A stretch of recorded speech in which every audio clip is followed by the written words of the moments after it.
Welcome. Welcome, welcome, welcome to the virtual Dana Night Out. I'm so excited to have everybody here. We've got some great speakers that are going to be speaking.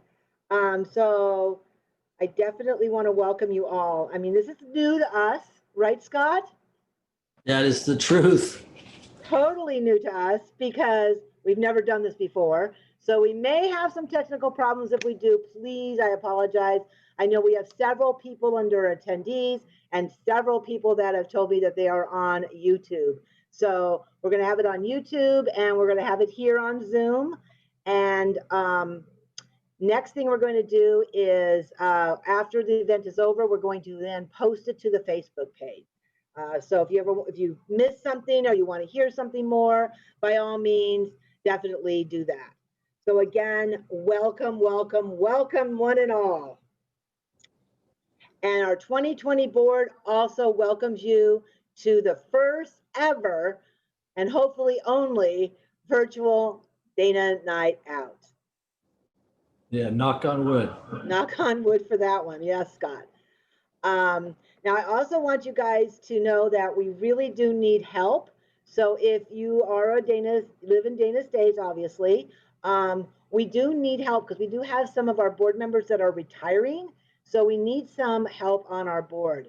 So if you want to help out with the Dana board, by all means, email me at chair@danastates.org, or of course, we could use help anywhere. So definitely, if you want to help and plan things and learn about doing things for Dana Estates, by all means, we love your ideas. We really could use you. And those are a couple of our volunteers at one of the Dana Night Outs. Now, I also want to welcome Scott online with me. Scott Smith is on the board with me. He is going to co-host with me. My name, by the way, is Colleen Garrity, and I am your Dana Chair and very honored to be your Dana Chair. And Scott, welcome again. Yes, thank you, Colleen. It's really going to be an interesting outing tonight, and we'll get it underway. Yep, get underway. So we're going to start with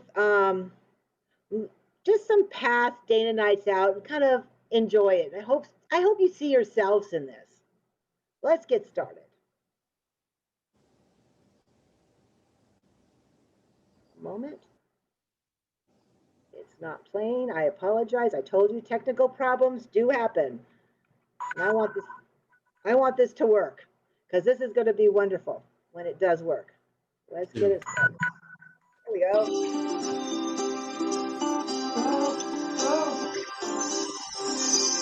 Yeah. Go. Remember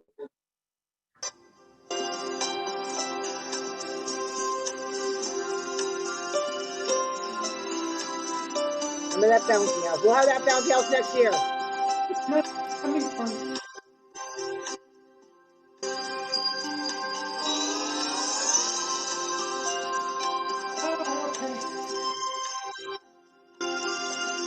Okay, let me tell her. All right.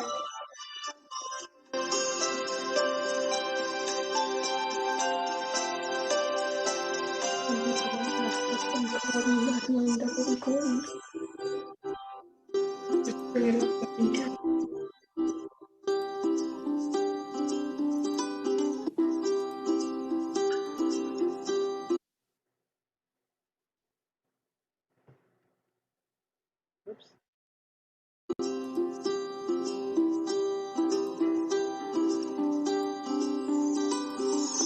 Nice pictures, Colleen. Well, thank you. Some of the viewers are hearing that echo that you were talking about earlier. Oh, really? There is an echo? Okay, well, let's hope that echo goes away.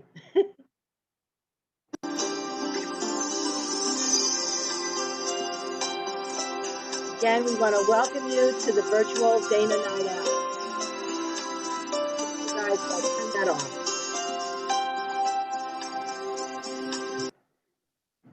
And now we do have, Scott, you want to take this one?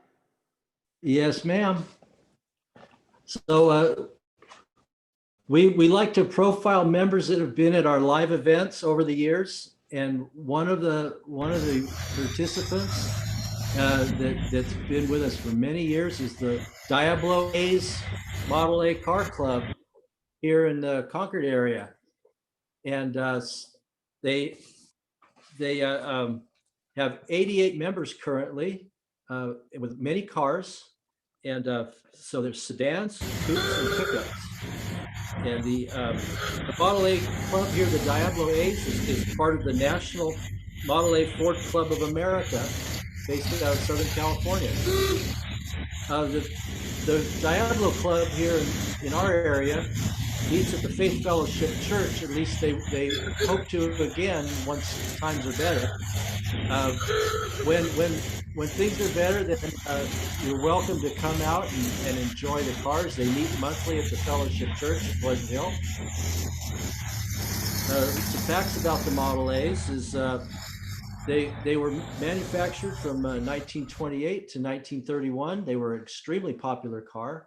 There were 5 million of them manufactured over that 4-year period. Originally, the cars had a top speed of 48 miles an hour. Many of them have been upgraded by their owners, so that they can travel on our modern roadways. And so we really love those old cars. Yes, we do.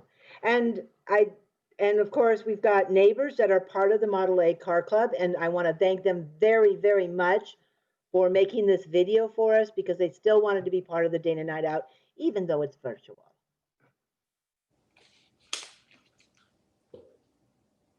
Yes, Colleen.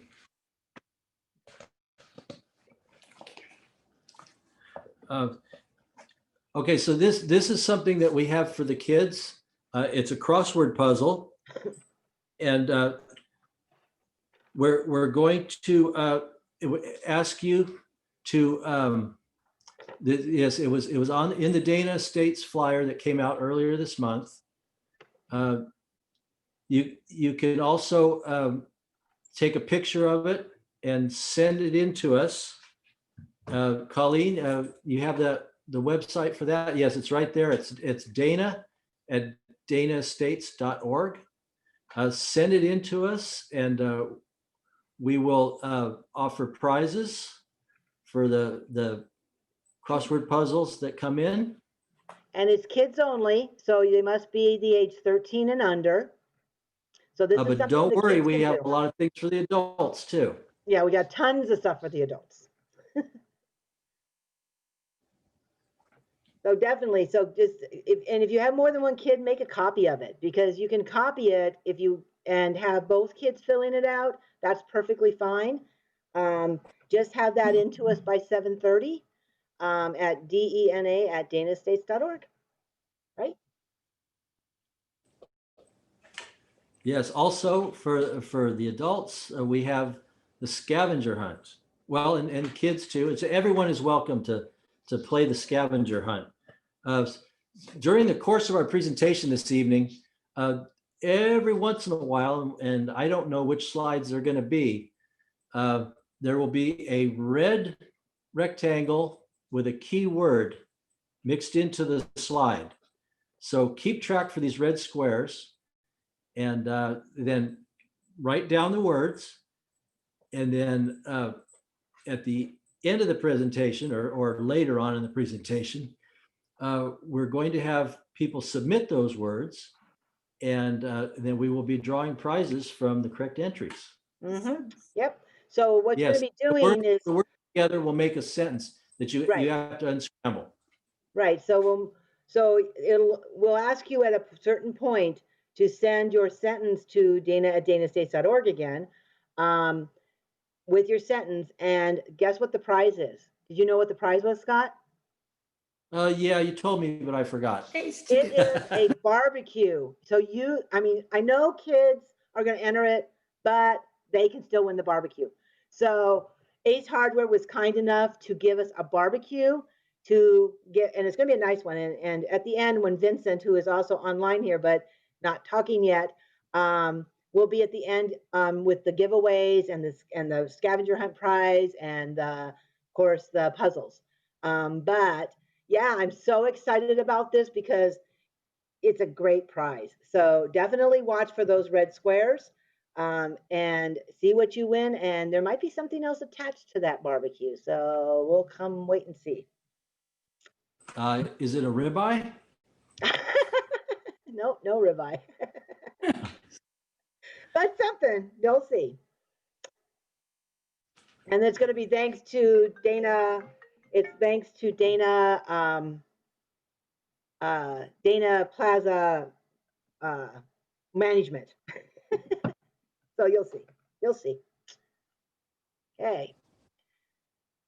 So we're going to make a few stops at a few of the locations that are normally at the Dana Night Out, but then we've also got some great, wonderful speakers and some really wonderful videos that you're going to be watching and a whole bunch of fun games that we're going to play throughout to, test you as far as your trivia is concerned. But one of the people that always come is Mosquito Vector Control, and they are wonderful. So you can always check them out at Contra Costa mosquito.com, but they're more than mosquitoes, by the way. They'll help you with any mice problems that are going on, wasp problems going on, if you need mosquito feeding fish, if you see a dead bird.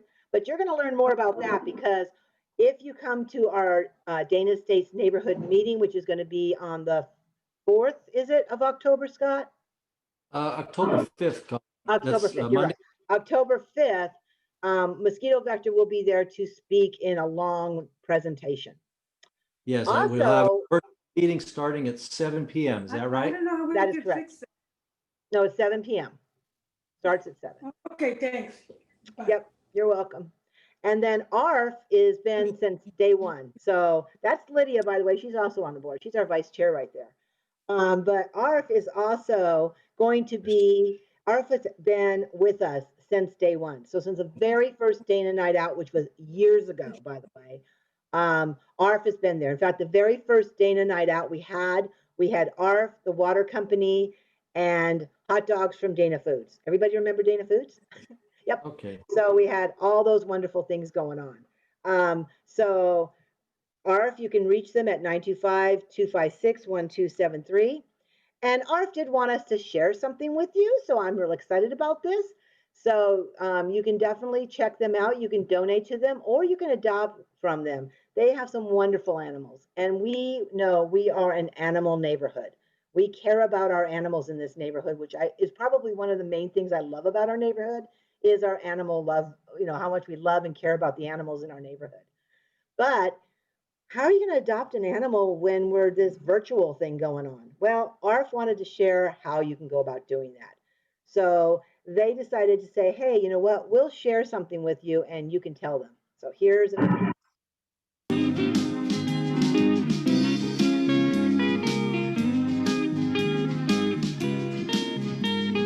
305-103.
Hey, Colleen.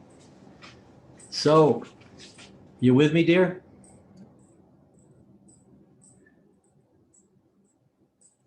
There we go. Yay. Okay. Yeah. So So- me and Scott may be talking back Our- and forth via chat once in a while, so just so you know, but okay, what you were gonna say about concern for cats? I'm sorry. So I'm still getting reports, Colleen, of multiple conversations. I'm not sure what that means. So Okay, one of the if you have two systems up at the same time, you will get multiple conversations. So you need to turn off whatever you have on needs to be turned off. So one system at a time. So if you are on the Zoom meeting, you cannot be on something else at the same time. If you're on the YouTube, you can't be on something else because that will echo it. So that's how come it's echoing. It's because you're on two systems at the same time, just to let people know. right on. Okay? Okay, so yeah, so the wonderful video on ARF. We also have, as part of our animal protection societies, we have the concern for cats. So that's for people that are really. I'm more lined up with dogs myself, but cats are wonderful animals. I've owned many over the years. And it's another valuable organization is Concern for Cats. And we want to honor them this evening. Yes, definitely want to honor them for sure. Well, we normally would have Francis here. Francis was going to talk to us about California native plants, but I don't see her on. So I'm not sure what's going on there, but she's not on right now. I did know that there was a cancellation with the person that was going to speak. So I do apologize for this, but I will definitely have some information from the California Native Plant Society, who is going to be new this year at the Dana Night Out. Now, the one thing is that it's so important, very important, that when you plant plants, plant plants that are good for our butterflies, plants that are good for our hummingbirds, because that's what keeps us going is that. So definitely want to, so hang on a minute. Francie says she is here, but for some reason she's not on. So I don't know why. I don't see you, Francie. Hang on one moment. I do apologize for this. So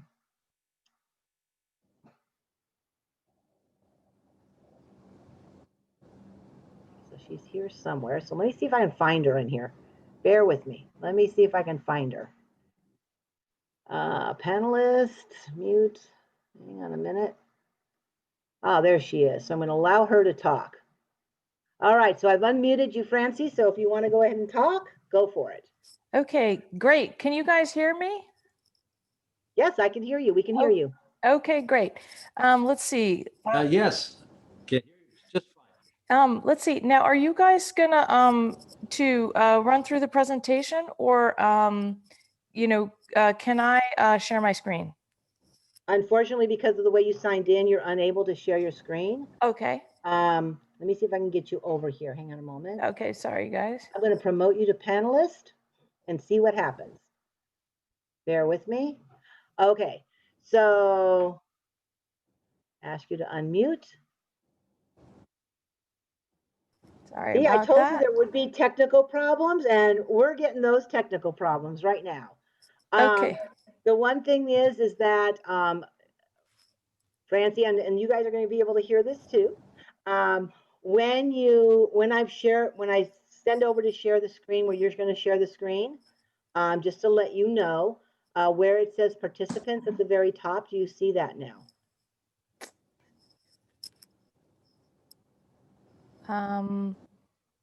Let's see. I'm not sure here. I see that I'm viewing Colleen's screen. Right. But at the very top, you're going to see your mute, your stop video, and your participants. And I'm sorry, people, for this. I really am. I don't actually see that at the top. Okay, well then, unfortunately, because you signed in differently, I can't share your screen, but we will definitely get whatever slide you have. we will get out to the neighborhood, I promise. Okay, would you guys like me to just talk through it a little bit? I Yes, can. please, Okay, go for it. great. So I am actually a resident of Dana Estates, and I'm also a member of the California Native Plant Society. And I'm actually just kind of going to switch over to my presentation. So what I wanted to talk about a little bit is that there's we've all kind of been noticing kind of some serious things going on in the environment. You kind of see these notes in the newspaper about the drought and all the 100 million trees in California died in the fires and coral reefs and stuff. And there's actually something that that's all very serious stuff, but there's actually something that we can all do to help a lot, and it's also like a ton of fun. And that I'm going to just talk through that a little bit, but just kind of talk a little bit more about kind of some of the one thing that's kind of serious is that there is a multi-government assessment of birds that's done every 2 years. It's like North American, it's Mexico, Canada, and the United States. And they do this State of the Birds assessment. And the last one that they did in 2019 was actually pretty serious. It documented that in the last 50 years, 30% of the birds have disappeared. And, that is pretty alarming, right? And, but they talked about, what we can do about that. And they assessed that one of the main causes is actually habitat loss. And so, you kind of think about that. Well, like what is habitat? Habitat, is food, shelter, place to raise young, materials, and climate. And so those are, some of the things that birds need.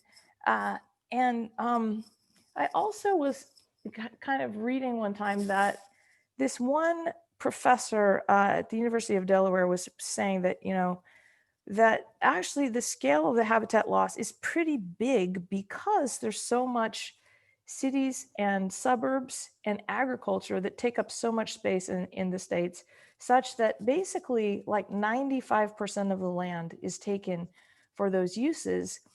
And in cities and kind of in a different paper, was talking about how like 70 to 75% of in cities, green spaces is devoted to grass. So, thinking back about, okay, what do birds need? One thing that I think about is, what do they need to eat? And you often, hear that, birds eat worms, right? But that's actually not quite accurate. And one just question of interest of mine is like, like what do birds eat and what do they feed their babies? And what you come to find out with a little bit of research is that they feed their babies mostly insects, grasshoppers, caterpillars, stuff like that. And in fact, there's this very cute YouTube video that shows a bunch of mother birds feeding their babies. It's really adorable, and it's the link to it is in the PowerPoint that you can get later. But so it's mostly insects that they feed their babies, and they often eat insects. The migratory birds rely on insects, and so just one little statistic is that like 96% of terrestrial birds rely either in part or entirely on insects to feed their babies. So, like I was wondering, okay, how can I get insects, right? And I took one day this bike ride that was really eye-opening for me. And I rode from the Fremont BART out to the San Francisco Bay National Wildlife Refuge. And I was riding along kind of like this trail, that kind of went through the city. And I noticed some butterflies, and there's a few butterflies. It was May. And then I got out into like the refuge area, and there was like dozens of butterflies, like so many butterflies. And I started to realize, okay, it's not climate change, it's not the pollutants, because this trail that I was riding on, like, was kind of a water channel. And at the end of it, you get like more pollutants. I started to realize, oh gosh, I think they need the plants. And so I started, kind of doing some more research, and there was this entomological professor, Doug Tallamy, who kind of identified that insects are actually really specific to certain plants. They depend on only like a few plants that they're adapted to, and and the reason for that is actually plants are really good at defending themselves, and so they make all these kind of nasty chemicals that insects are like only specialized to deal with, like a few plants basically. And you can kind of like see this, how like the monarch depends on the milkweed. You can see kind of that dependence on special plants. And so anyway, this professor did a study of suburban yards, like native yards versus more conventionally landscaped yards. And he actually found that, you know, similar yards, like with similar vegetative cover, he actually found 4 times as many butterflies on the native yards. And his paper was basically saying that that's actually conservative, because like a different kind of conventional landscape might include like more lawn, which has less plants basically. So, you know, that just started me to kind of realize, okay, I'm going to try to plant some native plants. And, you know, I have planted a bunch of native plants at my house, and it has just been the most wonderful thing, because I get all of these creatures that come to the garden. And those creatures include things like dragonflies, and we all have the lizards around here, but then there's all sorts of little native bees that don't live in hives, and they live actually solitarily. But they come to visit like the flowers, and it's just wonderful to kind of see the effect of of planting the native plants and just watching all the wildlife come. And I just wanted to kind of share that with you guys, because it's been so much fun for me. It's like it would be something that would be really, really fun, I think, for kids, Mhm. and I just kind of wanted to share that. And also, if you're interested in kind of trying some native plants and stuff, there's different resources around. Couple of websites, and then there's a native plant nursery in Tilden Park, actually run by the society. And that's kind of what I wanted to share with you all tonight. I want to be cognizant of the time as well. Thank you so much, Francis. So wonderful. And definitely email me that information so I can get it on the Dana State site as well as up on Nextdoor. Wonderful. Thank you. Thank you so much. So grateful to have you on. So grateful. Thank you for inviting me. And yeah, Thank you. I totally agree with her in the sense that it's wonderful to have native plants, and also to go out and plant with your kids. It's fun. It's so much fun. That's probably was my favorite pastimes, was planting with the kids.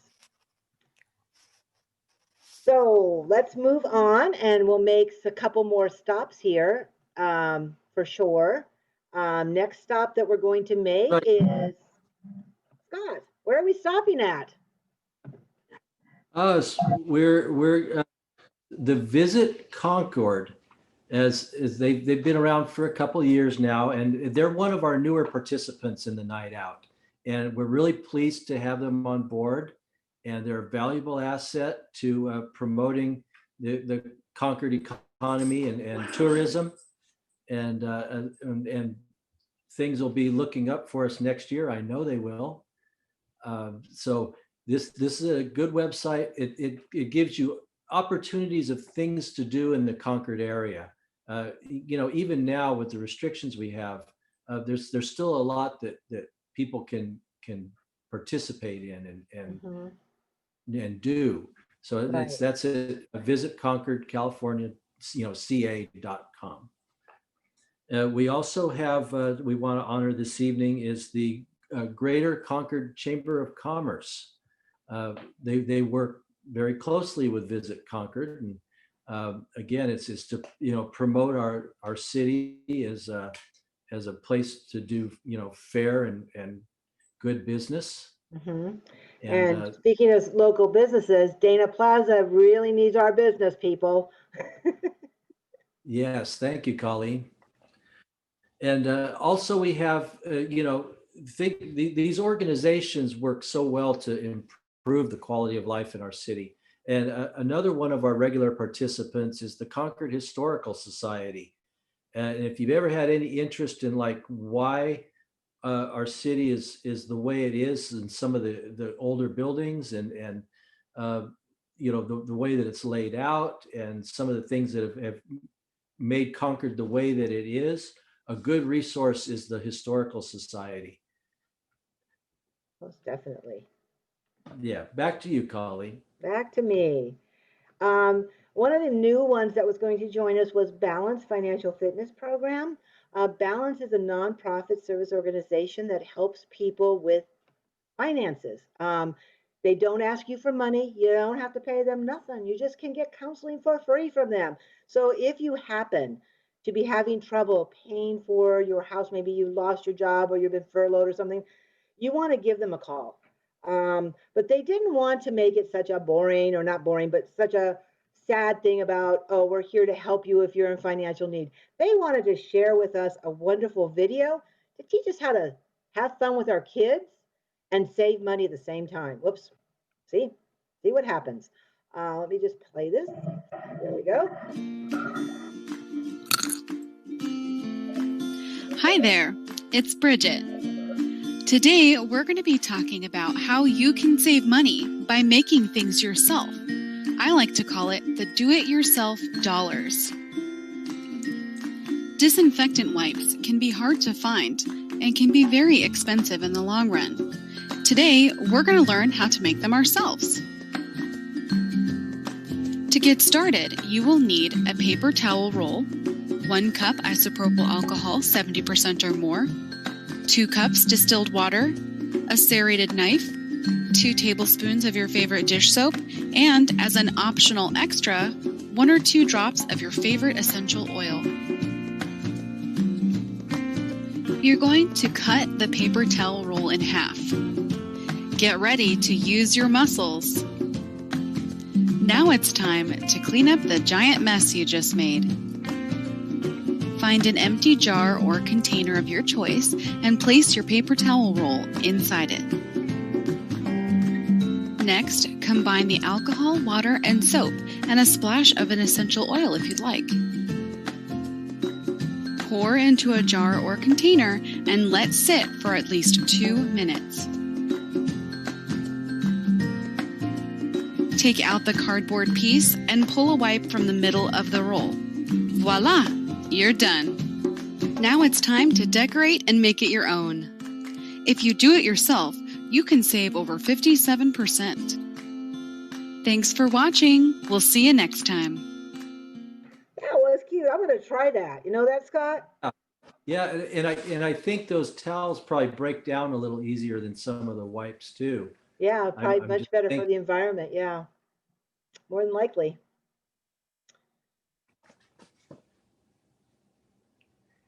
Yeah, so now another one of our regular participants is the food bank of Contra Costa and Solano counties. And we have a presentation. Is this Neil and Sharon? Are they together this evening? Yeah, Sharon is going to be on, but I think Neil is going to be the one that's going to be doing the speaking here. Neil, are you on? Yeah, I am here. Can you hear me? Neil's our, I certainly can. yes, welcome. Yay. Yay, can hear you very fine. Thank you. So, hi, hello, Dana Estates. My name's Neil Zarchin. I'm food drive administrator at the Food Bank of Contra Costa and Solano. I've been there, employed there for almost 8 years. And before I worked at the food bank, I was a volunteer for 17 years. Whenever I talk about the food bank, there's a couple of questions that come up. Who exactly do you feed? What do we feed people? And how can we help? So that's my normal little spiel. And when I'm done with that, I'd like to go a little bit into how the food bank is reacting to these current spate of disasters that we're dealing with in the Bay Area. So who does the food bank feed? Well, a few years ago, it was me.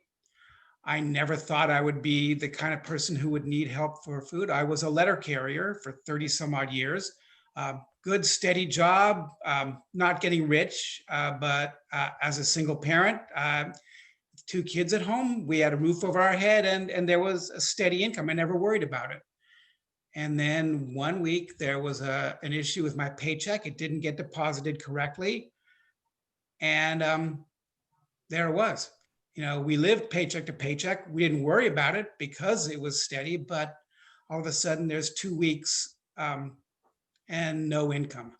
And I kind of had to swallow my pride and feed the kids.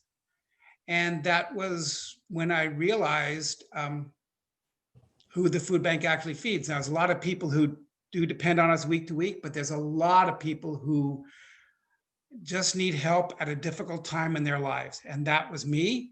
And those days are over, thank goodness. And everything, we're doing fine. But the food bank was there for me. And so I decided that I would be there for the food bank. And then I got involved with the letter carrier food drive. And then when I grew up, I decided I wanted to work at the food bank, and here I am. So what exactly does the food bank provide to people? Most people don't realize this, but over half the food we distribute is fresh fruits and vegetables. Last year, we moved 13 million pounds of produce. This is based on a decision that was made in 2012 to make half of our food produce, because we realized that providing families with macaroni and cheese or canned ravioli was going to get them through the week. But for those people that really did depend on us to make ends meet, they weren't going to thrive, and their children weren't going to have the nutrition that they needed to achieve their fullest potential. So we decided to give out lots of fresh produce. We, with some help, some financial support from the John Muir Foundation, we started a produce program, and we've hit that 50% goal every year since we implemented it. So when you're thinking about what you would like to donate to the food bank, please think about healthy food. And we do accept backyard produce. If you have an apple tree or a plum tree or any one of the many trees, or your zucchini is taking over your yard like mine is, bring it by the food bank. We're more than happy to help get fresh produce and healthy food out to people. And then the last question comes up is, how people want to know, how can they help? The question is, does the food bank need money, food, or time? And the answer is yes. If you want to set up a food drive, we are one of the few food banks in the Bay Area that is still accepting food drive food. Many of them have turned away from this during the pandemic. We thought about it, we toned it down, and we were able to implement safety protocols in our food handling processes, so that we are happy to run food drives, and we may have one in Dana Estates in the future. We've been talking about it. We'll see how that goes. Actually, I'm going to say real quickly, yes, that was my exciting news here. We are actually, because when we have our Dana night outs, as you know, you always have a place for us to put the food, because we are Another thing I love about Dana Stace is we are really giving. We're a very giving, caring neighborhood. So I was able to just today find the location for it, but we are going to go ahead and put the food bank bin at Pizza Pie. It's going to be in the Pizza Pie, which is back. Yay, Pizza Pie. Thank you. So it's going to be at Pizza Pie tomorrow. It's going to be inside, so you can go there. You can patronize Dana Plaza, bring a can of food with you, drop it in that bin, which will be at Pizza Pie. So that's where we're going to be placing it. So just found out about an hour and a half ago. Hey, yay. We'll talk about that tomorrow. Okay, you got it. Thumbs up. Okay. All right. So, All right, yeah. So Go did you have a ahead, Neil. question, Scott? Oh yeah, I was just gonna, thank you for sharing your story with us. It's really, I mean, it gives you a lot of thought as to the value of your program.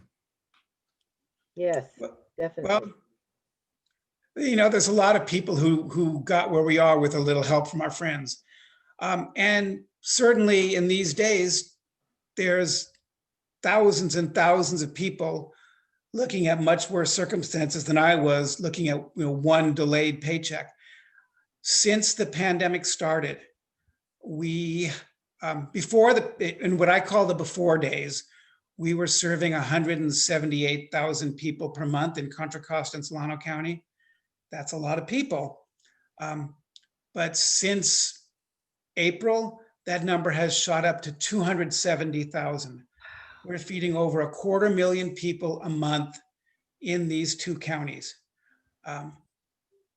Then the amount of food we're distributing has gone up 54% in Contra Costa County, 52% in Solano County.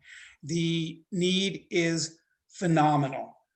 Almost a third, 29% of the people we feed rely on us for half the food that they're getting these days, because people are out of work and these jobs are not going to come back anytime in the short run. As dire as these numbers are, in my role as the food drive administrator, I have been overwhelmed with the empathy, sympathy, and generosity of the Contra Costa and Solano County communities. We are making it. These needs are phenomenal, but the community is phenomenal too. And we're not swimming in it by any means, but the community is supporting the community. And we haven't had a chance really to calculate what impact the fires have had on us, because that was only the last couple of weeks and we've been so busy scrambling, dealing with the increased need from the pandemic. But what we have found out is that the fires in Vacaville, which is one of the most heavily hit areas, is definitely our county. And another little tangent, although our name is Food Bank of Contra Costa and Solano, we actually are the food bank for Butte County. So the second fire up in the Paradise area is also affecting us here too. So what we've found is that because of the pandemic, people aren't in the usual refugee centers. There might be camped out in their car in the parking lot of a Walmart or of a high school. And the food that we normally give to people who are basically in a refugee status isn't really acceptable because they don't have a way to prepare it. So what we're doing is stockpiling ready to eat food, snack food, bottles of water, again, fresh fruit, things that people can eat without cooking. And when things settle down to a normal disaster state, we will be ready to bring this ready to eat food to the refugee areas for the fire evacuees who are right now are just scattered because they can't congregate because of the dangers of the pandemic. So this has absolutely been a double whammy for us, and we're dealing with it and we're making it. Again, I want to give thanks to the community. Of course, if you want to give money to us, our website is Food Bank CCS, the Food Bank Contra Costa Solano. foodbankccs.org. All over the website, there's donate buttons. Feel free. And we also still need a lot of volunteers to to pack the food, to sort the canned food, to pack the produce. And I can turn the microphone over to Sharon to speak for a couple of moments. Are you there, Sharon? Yes, I am. Can you hear me? Yeah. Yes, thank you. Fabulous, fabulous. I want to thank everybody for all their support. As Neil said, it's been amazing the amount of support we have received. We are still using volunteers.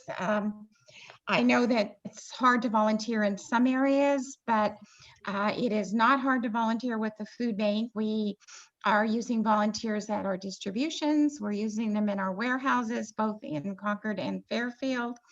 And we are using social distancing, masks, lots of sanitizing, all the kinds of things that you would expect. There we go. I've got the video on. Hi, everybody. And we are still using lots of volunteers. Tomorrow morning, we'll have volunteers making emergency food boxes, 1,500 boxes tomorrow morning in Concord. And on Friday, we'll be making boxes for seniors that will be serving seniors in several counties, including we already serve seniors in our 2 counties, but we're also serving seniors up, as Neil said, up in Butte and up in the area where the fires are right now. So we've had trucks going north at least once a week to continue to help people that are still displaced from the Camp Fire in Paradise and who now are being displaced again by the fires up there. So anyway, we have lots of work to do. You can go on our website, just like Neil said, foodbankccs.org, and you'll see how to help. And you can register as a volunteer if you haven't already done that at a previous time. And you can see what's available for volunteering. We are able to have children 11 and older.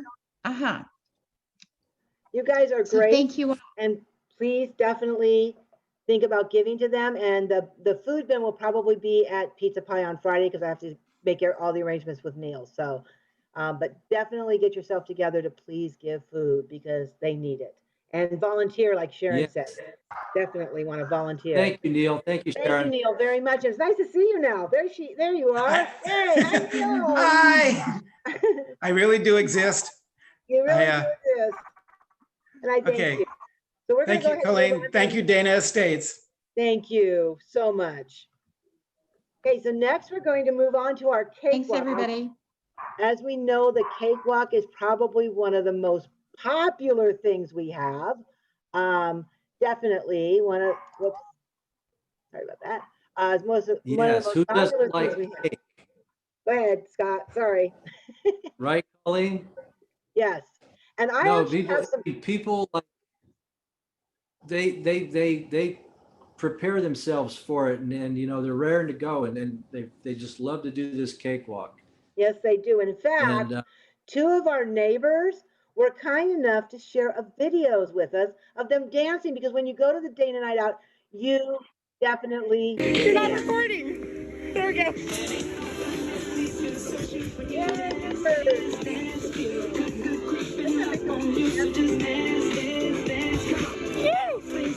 Thank you, neighbors. So our neighbors decided to dance, and I want to thank them very much for giving us a little video of them dancing because they missed the cakewalk. And that, by the way, is a really great, I'm sorry? it's coming. I know it in my bones. It's coming back. Yes, it is coming back. And the one thing that you can do with your kids, and even with your elderly parents, I'm doing this with my mother with dementia, is get up and dance. Pilates is fun and all those other exercise things are fun, but if you get up, put a nice upbeat music on and just dance. I dance with my daughter, to be honest with you. And it makes you laugh. It brings the stress away. It's really good, really good. So that's a way to exercise in the house without doing Pilates. But we need a prize, and we always get a cake, but we don't get a cake. So we're going to go ahead and I'm going to teach you guys how to bake a cake. So let's go ahead and learn how to bake a cake. So we're going to learn how to make a no-bake pudding cheesecake. So the one thing you need to remember first of all is that you need your bowl. And if you have a prepared graham cracker crust already, you can skip this part and wait until the next part. But what you're going to need is you're going to need your graham crackers. So if you're going to make it from scratch, you can either have the graham crackers already, the ones that are already crunched up, or if you don't have them crunched up, you can just go ahead and open up your graham crackers. And you're going to need a full package of graham crackers. And then you put them into a bag and seal it up. And this is really great for kids because you can let the kids do this and they can just pound, pound, pound, pound, pound, pound, pound, pound, pound, pound, pound until you have some graham crackers crunched up. And I do like to use a spoon as well, because if you use a spoon, and this is also fun for kids, they can also break up the graham crackers with a spoon. And just make sure that you have them not into dust. You want to have crumbs. You want to have graham cracker crumbs. You could also use a rolling pin if you wanted to. Rolling pins work just as well, or the food processor. So whatever it is you want to utilize, you can definitely utilize that in order to get them as, into crumbs. So you want to make sure you get all the big pieces. It doesn't have to be completely perfect, but as long as it's not really dust. You don't want to have dust. You want to have crumbs. And again, this is really fun for the kids. They can smash it up and really make it its own.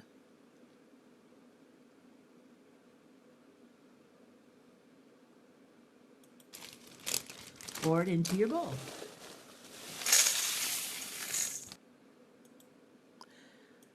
Now, once you have the graham crackers all crunched up, you're going to put them into the bowl.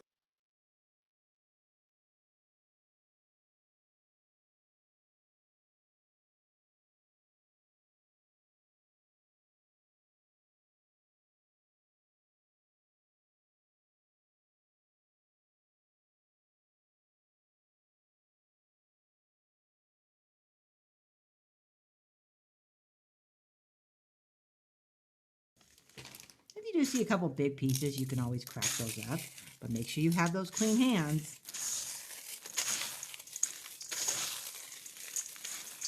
And this is, again, really fun for kids. Now, once you have your graham crackers, or if you already have a pre-crunch graham crackers, the next step is you're going to take your sugar. Now, this is a tablespoon of sugar, and I'm just going to sprinkle that in. Then I'm going to take my butter, and hopefully you've melted your butter in the microwave. Now we're going to pour the butter onto the graham crackers. And you will take the melted butter into the graham crackers. And you take that spoon again. You want to kind of stir it all together. Just mix it up.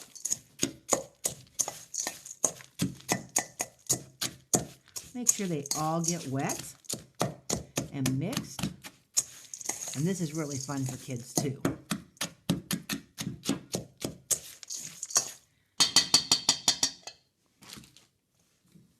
Now you're going to take it and you're going to put it into your pan, to your really nice dish. Make sure you get all of it out of there.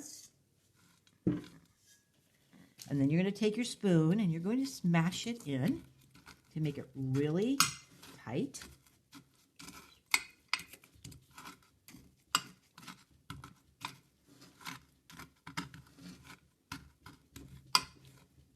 Try to make it as even as you possibly can.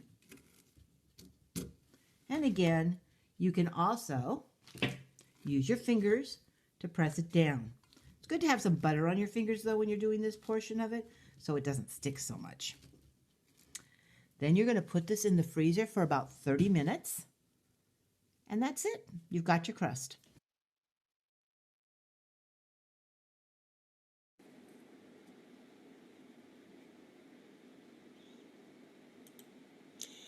Now it's time to prepare the filling.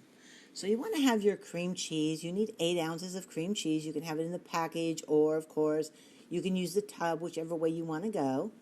And you want to cream it. Use your food processor because it makes it a lot easier and faster. And you want to go ahead and then just stir it up. You want to make it really Next, smooth. we're going to make the filling. It's which so I'm- important to make it smooth. And you can have your kids stir this too. And of course, you want to make sure that you get all of it in there. And use a little bit of the 2 cups of milk. So just a tad bit of the 2 cups of milk, because then you can really make it smooth in there. And you want to beat that milk in and make it really nice and smooth for yourself. Of course, take any excess out of the beater that you have. And again, you can use an electric beater for this, or you can use a food processor for this, or a stand-up mixer, or whatever you want to use in order to make it smooth. Next thing you want to do is add the pudding. Now you can use banana pudding or you can use lemon pudding, whichever you prefer. I'm using lemon.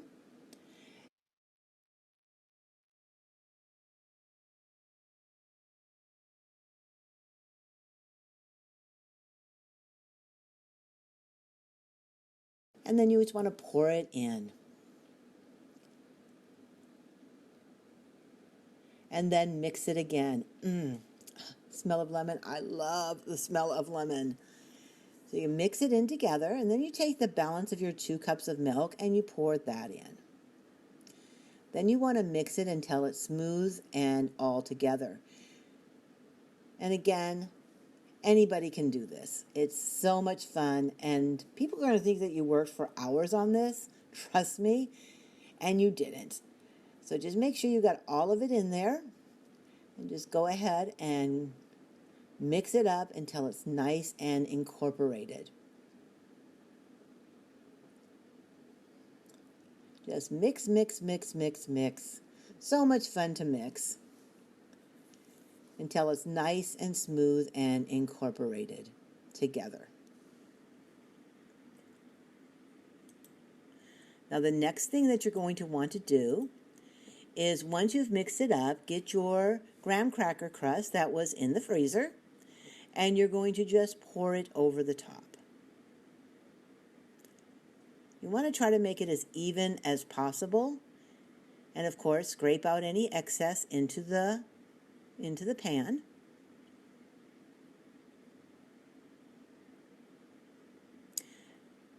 Now is the fun part. You want to make sure that you get all the bubbles out. So you want to wiggle it around, tap it on the table, maybe use a spatula to kind of pop some of those bubbles that might be in there, just to make sure that it's kind of nice and even. Now you can add the fun part. You can put whipped cream over the top if you want to. You can put bananas on it. If you got banana pudding, you can put little pieces of banana or lemon zest. Now I really like to put graham crackers over the top. So I'm going to put some graham crackers on the top of it. So you can put some graham crackers and just sprinkle it over the top, just to make it pretty.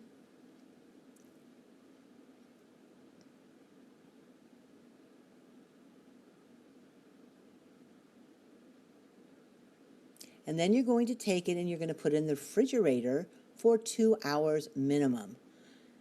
And put it in the refrigerator so that it sets, and you will then have a lovely no-bake pudding cheesecake. It is so very good.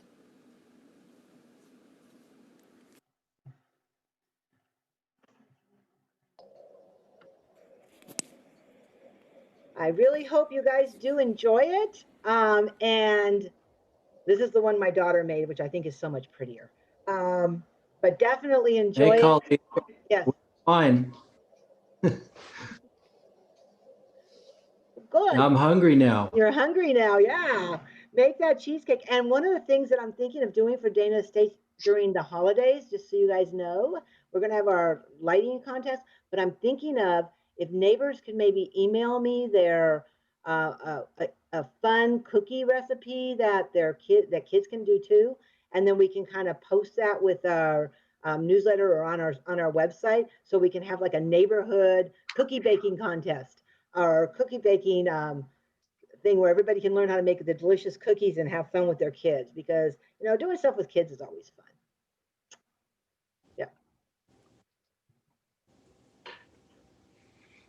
Speaking of kids, Colleen, we want to take a moment to profile some more of our organizations that have been with us over the years. And one of the great organizations is the Scouting Program. So it's good to start your journey as you know, as a young man, a kid, as you say. The Scouting Program. When I was a kid, I was in Scouts, and we did all kinds of really great things, camping trips and crafts and the best part I liked about it was, you know, the friendships that I built. And so that's something that you should strongly consider, you know, as something to do in your youth. I have no regrets. So that's something to get around. We have a local troop. They've been a great help to us over the years. Mhm. They volunteer to help us with our setup and our tear down. If there's some task that we need help with on the Dana Night Out, they're always willing to help. Yes, And it's all a the time. really great organization. Yes, most definitely. And I hope you And, noticed that word was there. There was a and couple words. also, yes, Go ahead. so there's also, you know, available for the young ladies is the Girl Scouts. Same thing. It's about you know, camaraderie and it's the activities and the types of things that they do. It's important that they do them together. And so certainly Girl Scouts is another great thing to get into. Yes, most definitely. Most definitely. And one of the organizations that comes to everyone since the second Dana night, or excuse me, third Dana night out was Save Mount Diablo. And Save Mount Diablo does so much wonderful work for us. And you can definitely take hikes. And, you know, during this pandemic and being locked in the house or all this other stuff that's going on, they have virtual hikes that you could do. When we were all smoked in, I took a virtual hike. Um, or you can, you know, take hikes. They've got the maps and the trails and everything else that you can do within our own community. Save Mount Diablo has been around since 1971, doing so much to protect our mountain, Mount Diablo, and also the surrounding areas. So definitely check out savemountdiablo.org. You find fun activities for the whole family. And next, I want to see if Sherry is on. I'm going to double check this real quick. And yes, Sherry is here. I've got Sherry from Meals on Wheels here, which is another great, important organization who's going to speak to us for about 7 minutes about things we can do for Meals on Wheels. So, Sherry, are you there? Yes, I'm here. Thank you so much for having me. And I wish I could have met with all of you in person as originally planned. I'm the Director of Development and Community Relations for Meals on Wheels Diablo region. And I know everyone's feeling a little isolated from friends and family. And so I guess that's a segue to introduce what we do. We deal with vulnerable elderly who are usually isolated from people. And oftentimes when we deliver a meal to them during the day, the volunteer that delivers is the only person they see that day. Of course, it's become worse since COVID. Since March, we're delivering to 40% more people. And we expect that number to remain high because there's a lot of people who we're delivering to now who probably should have been getting meals prior, but just didn't know to reach out to us. So we're delivering 5 frozen meals a week, which has been a bit of a challenge because some elderly don't have any way to warm them up, no microwaves. And so we've had to have people donate microwaves. Airport Home Appliance was wonderful. They brought us 5 new microwaves. We're dealing with tremendous isolation, people who cannot see their grandchildren, people who cannot see friends. And so we usually have a friendly visitor program, which is turned into a friendly caller program. So we have volunteers who are trying to call people and keep them connected and doing a check on them to make sure they're okay. One of the big problems that we're seeing are seniors with increased depression because of the isolation. And many are also home with people who may be abusing them. And that's a really difficult situation because we deal with elder abuse, and now the people are at home 24/7 with their abuser, and we can't always have a conversation and say, are you okay? We have elderly people who are getting evicted, believe it or not. So we are the only Meals on Wheels that provides meals, delivers meals and services to everyone in Diablo Valley. And we do this with a staff and volunteers. So we always need volunteers. When we went to frozen meals, things changed a little bit, and we needed to get the county connection buses to help us deliver because the meals were so big. 5 frozen meals take up a lot of space, and people don't have that size car. So we have their help, but we always need help with people who can deliver in Antioch and Brentwood and out that way. So if you have an SUV and you want to deliver meals, it's 1 day a week minimum. Please give us a call and we'll put you through the process. We're starting a friendly helper program in a couple of weeks. And this is one of the things we found. We had many clients, but we had this one little client, Inga, who was in her 90s, and she called up in tears because she didn't know how she was going to be able to get her prescription. So I said to her, well, Inga, how did you get your prescription before? She said, oh, I have a young friend who used to get it for me, but now she's sheltering in place. So I said to her, how old is your young friend? She said, oh, she's 75.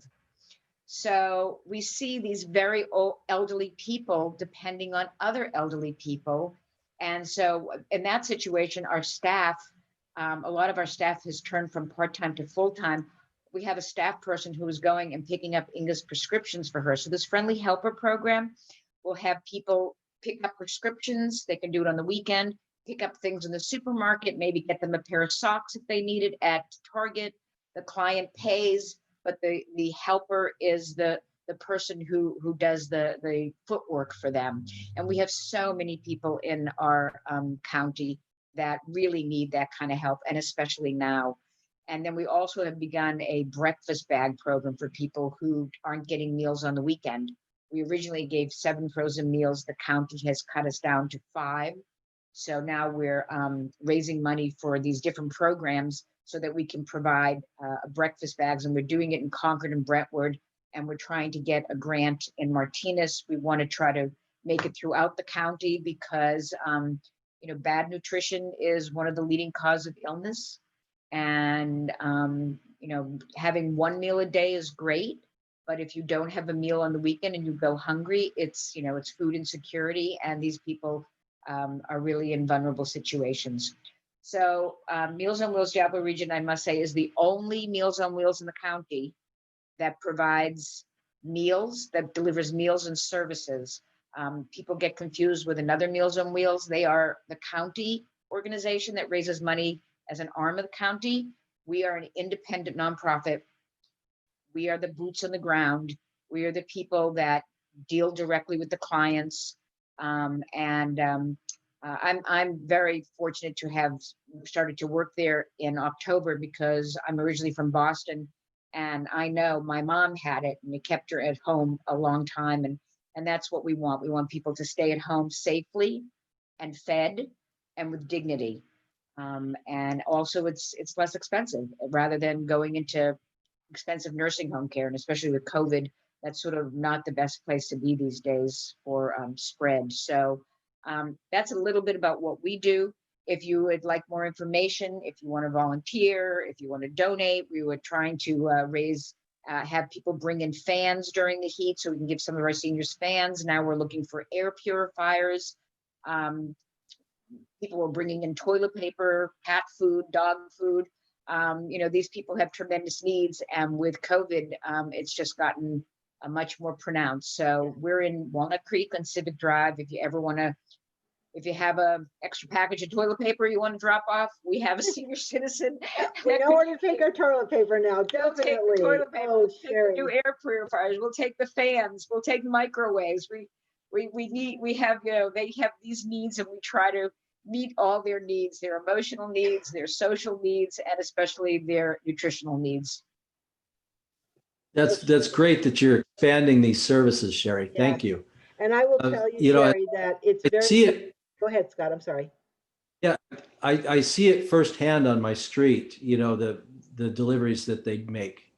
And they're helping a lot of people, on my street and every street. Right. Definitely. And I will tell you that with my mom, because like you were saying, I'm not going to put her in a home right now because of the pandemic. But she's got dementia, and we're working on taking care of her and all of that. I go over there all the time, but this is real. You had me in tears on this, so just to let you know. And neighbors, yes, if you can do anything, please help, volunteer, whatever it is you guys can do. And I Right. thank you so much, Sherry. Wonderful, wonderful Well, job. thank you. Thank And I hope next year I can meet you all in person. Yes, definitely, definitely. Okay, take care. You too. And if you Bye-bye. have any questions, just, give me a call at Meals on Wheels Diablo region. Remember, it's Diablo region. We're the DR for delivers reliably. So Right. don't get us confused with anyone else. Yes, please don't. It's Mao Diablo. Yeah, So right. think of it as mowing down. Right. Thank you so much. Thank Take you. care. Thank You you. too. Bye-bye. Bye. Okay. Hey, Colleen, Hey, let's have some. yeah, let's have some fun now. It's- That'd be good. Don't hear you. Okay. Oh, we're gonna have some So fun. yes, I'm here.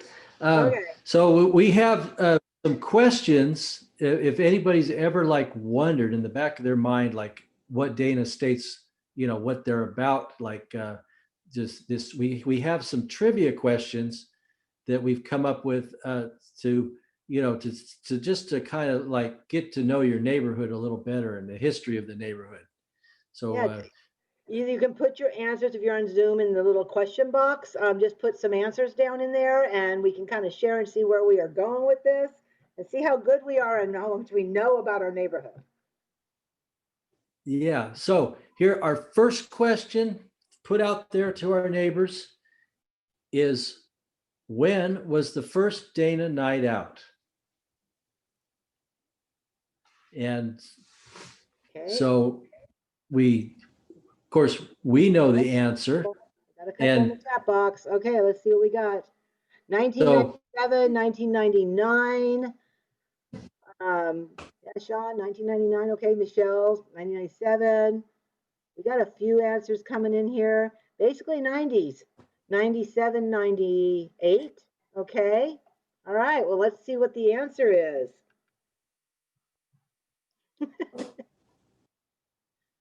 2003 is, so actually I was living here when that thing kicked off. Yeah, and just as a, do you know when the first one was? Again, it was ARF, it was the water company, and it was Dana Foods giving free hot dogs out, and then we had the kids could play catch balls in the grassy area, and that was it. The next year got bigger, but yep, it was pretty interesting. Yes, and what's nice is it gets bigger every year. Yes, it I does. mean, That's the best part about it all. Yep. Yep. Okay. Sorry, I was looking at the question box, so I couldn't fit. Go ahead. Sorry. okay, so the next question we have for our neighbors today is, and this is one that you have to put some thought to, is, when was the first home built in Dana Estates? Yeah, we're an established neighborhood. So 1952 we got in here. we got yes for 52. We got one for 52. We got 154. We got 1950. Anybody else want to take a gander at this? We got 63, 1963. Okay.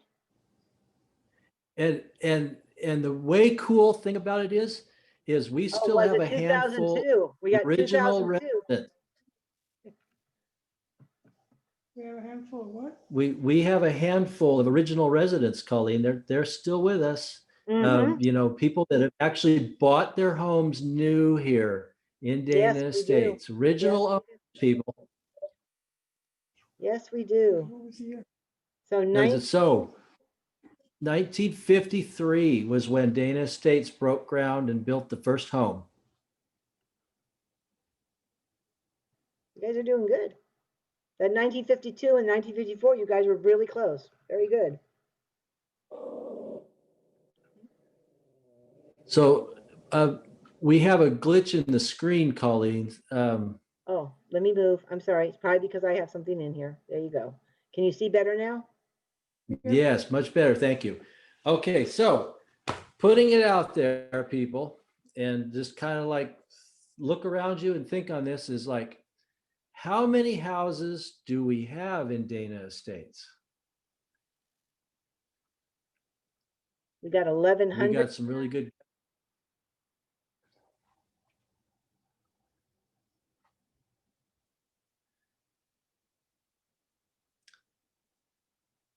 We're a big chunk of Concord, aren't we? Yes, we are. So it looks like every time I move up the chat box, it brings it up on the screen. So I apologize for that. So we've got 1,100. We got 2012. So we got a few good answers here.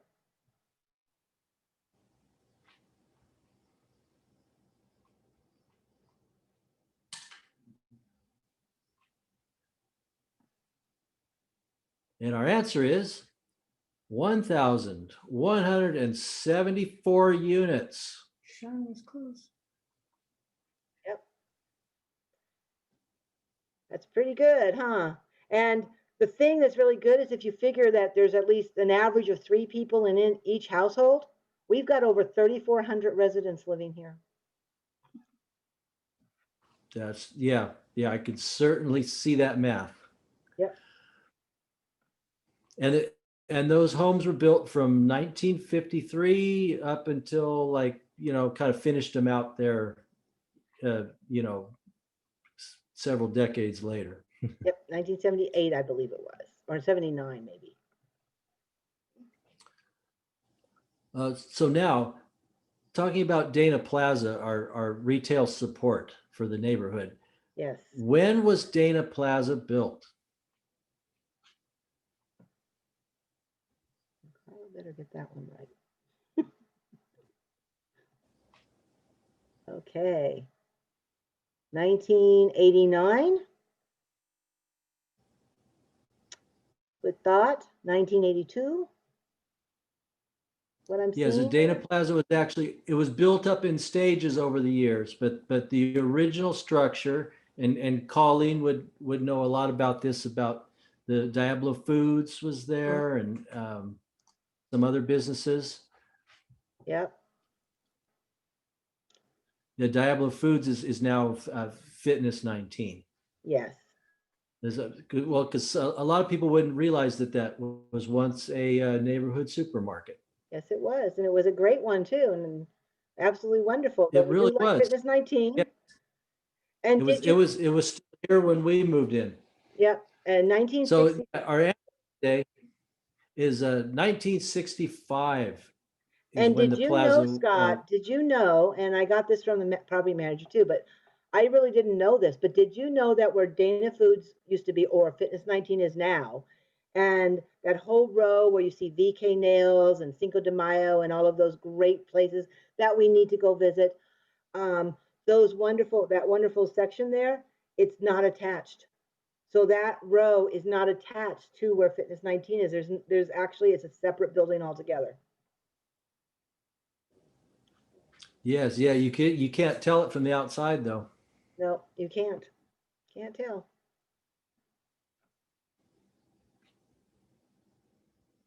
Okay, people. What year did the old Dana Estates horse stable? A lot of people, Colleen, wouldn't know that there was a riding stable here in Dana Estates. Some of the newer people, but including me. But what year Did the old Dana Estates horse stable close in order to build homes?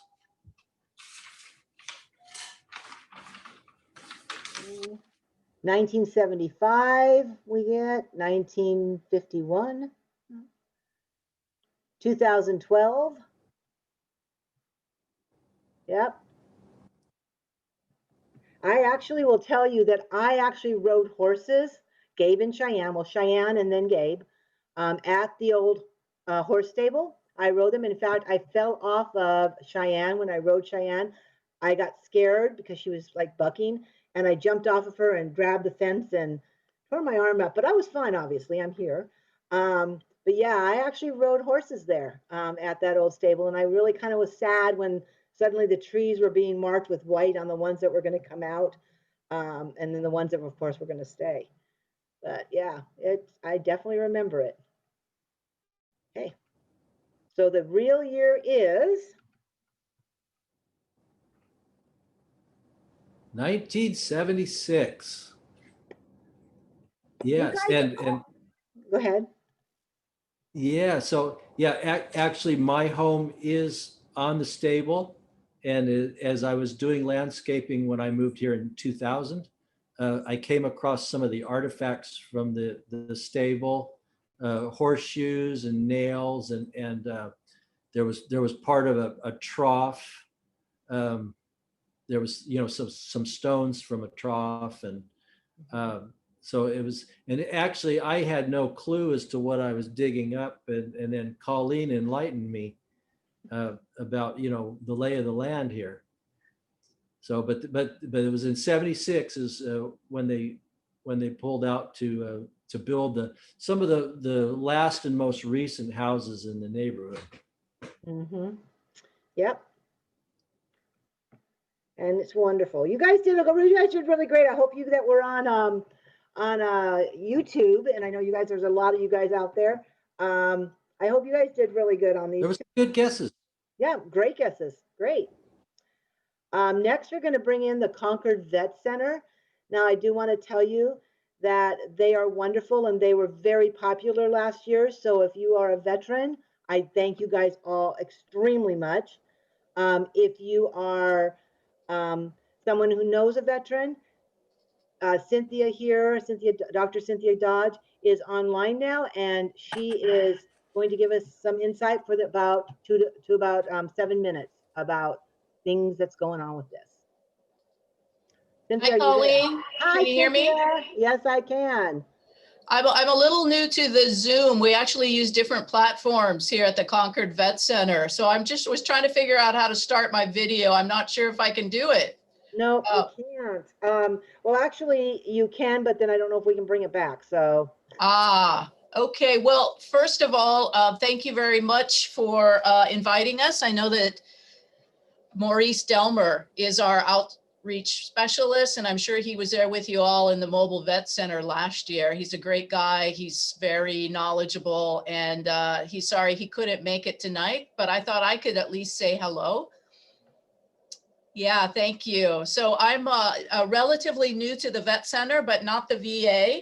But I am the director as of February of this year, and we pretty much went into the COVID lockdown scenario within a few weeks of my arrival.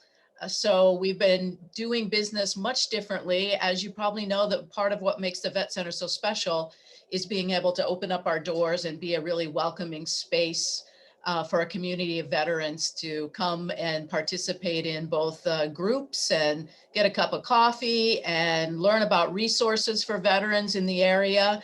And then for those that are needing and wanting some counseling, we're here to provide that as well. So the veterans eligible for services here at the Vet Center are folks that are veterans or active duty who have been deployed in a combat zone or who have experienced military sexual trauma.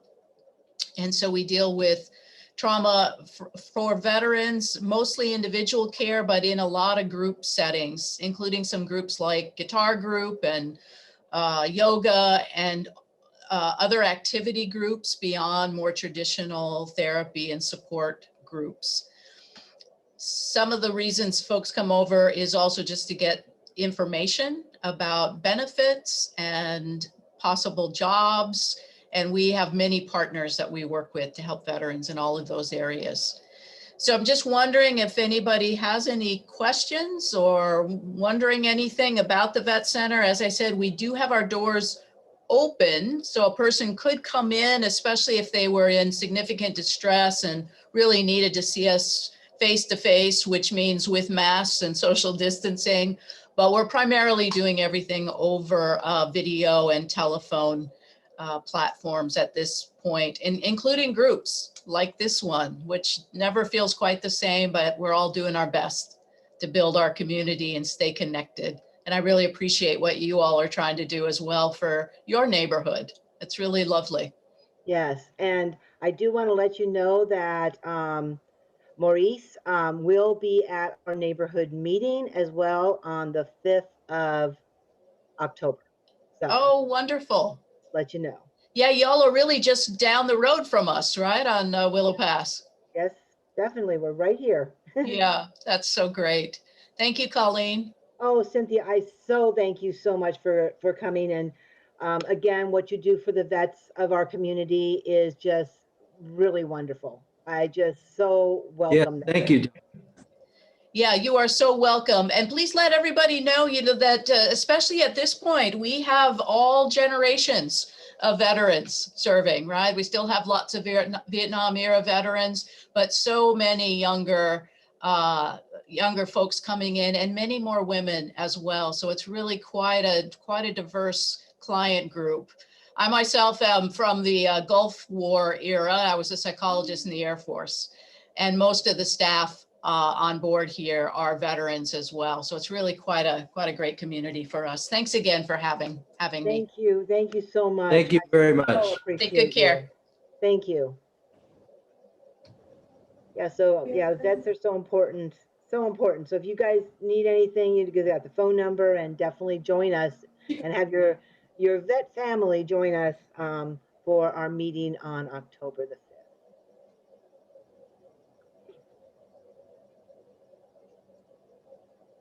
Oh, look at that. Time for the scavenger hunt. Okay, so we have the words for our scavenger hunt. That's the last one right And there.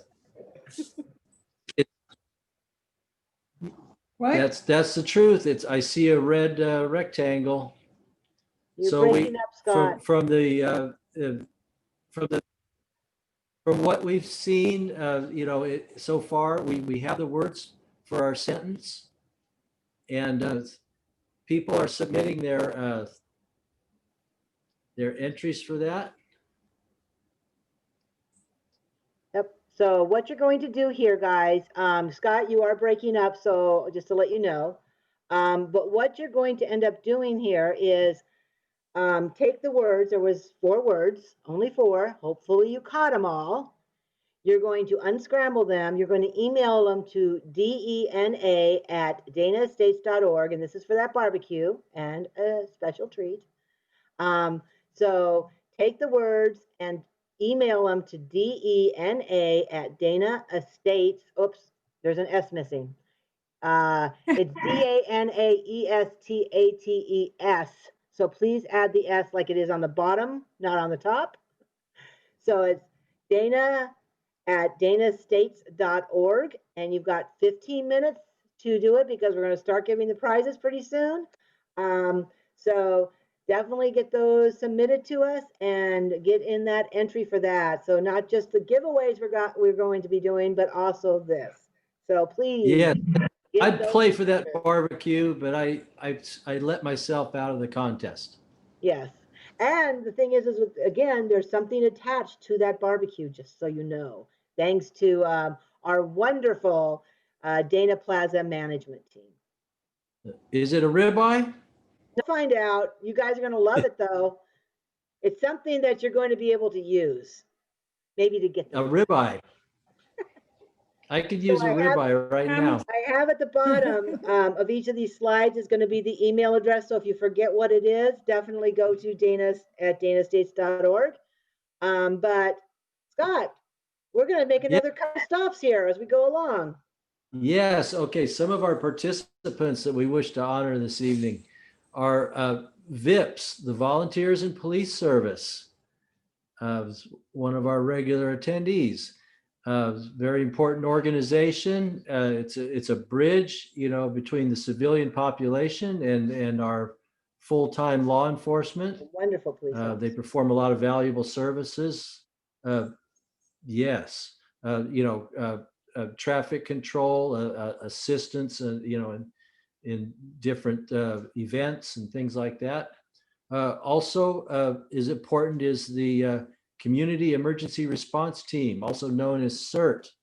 That's somebody that you definitely want to be in contact with because they have very important resources regarding what you need to do to prepare yourself for an emergency. The ones that come to mind, that we all have in the back of our minds are fire and, of course, earthquake. We could also have weather events. We could have, I guess some people in our town could have flooding. Yeah. Some of the lower areas.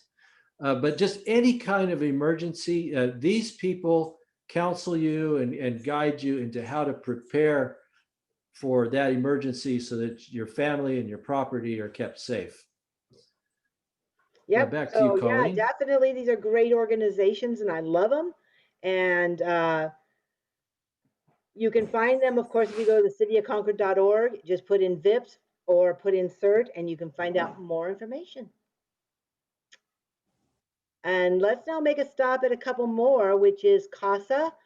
CASA assists children in the foster care to make sure they are not overlooked. So if you want to volunteer or if you want to donate to them for the kids, you can go to cococasa.org.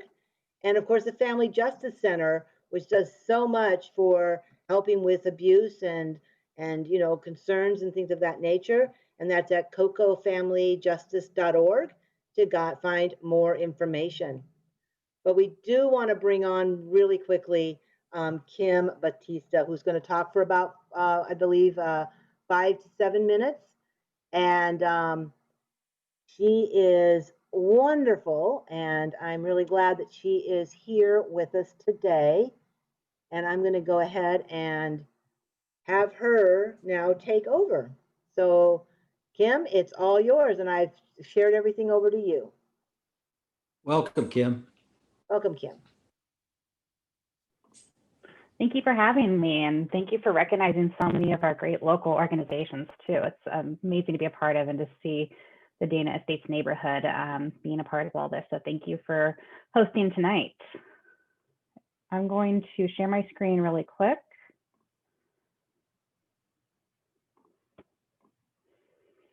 And can you see that? Yep. Okay, great. So I'm going to go through a little bit about the Bay Area Crisis Nursery.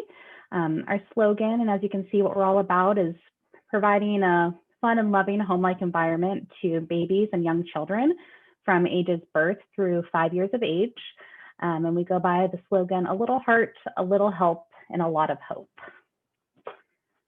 And who we are. So our mission is to prevent child abuse and neglect by offering supportive services to families of those with children and young babies. We are the only crisis nursery in the San Francisco Bay Area, and we have been at the same location in Concord, very close to Dana Estates neighborhood, since 1981, and have cared for close to 30,000 children since then. So as I go through here, you'll see some pictures. This is of the nursery. We are a residential care facility that is open 24/7, 365 days a year. We never close, especially during the pandemic. We have stayed open every single day to be there for families that need us. As other organizations have said, it is a very tough time for a lot of people, and we're also seeing the demand from families who need some extra help and care right now, especially those, unfortunately, that may have lost childcare, also need help with some getting like diapers and formula. So that's something that we're seeing 4 to 5 time increase. We're giving about 1,000 diapers a month to families in need right now, along with a lot of food, clothing, and other supplies. And then I want to highlight our services along with some exciting news to share with everybody. So what a lot of people know us as is the residential overnight program, where families experiencing a crisis can have their child stay with us for up to 30 days. So it's days and nights. Parents keep in contact with their babies and their children. They can stop by for visits. They can make phone calls and check in on them. And then we also have a respite break program where after their crisis has hopefully been resolved or made progress towards that, they can schedule short-term breaks. So it's really to help with the stress of that initial crisis. And those are anywhere from 1 to 3 nights per month. And then starting October 5th, this is what is brand new that we're excited to announce, is that we are officially opening up for emergency childcare. So starting October 5th, parents and families in need can receive up to 30 days of free childcare. It can be anywhere from 7 a.m. through 7 p.m. every single day. You just have to schedule in advance.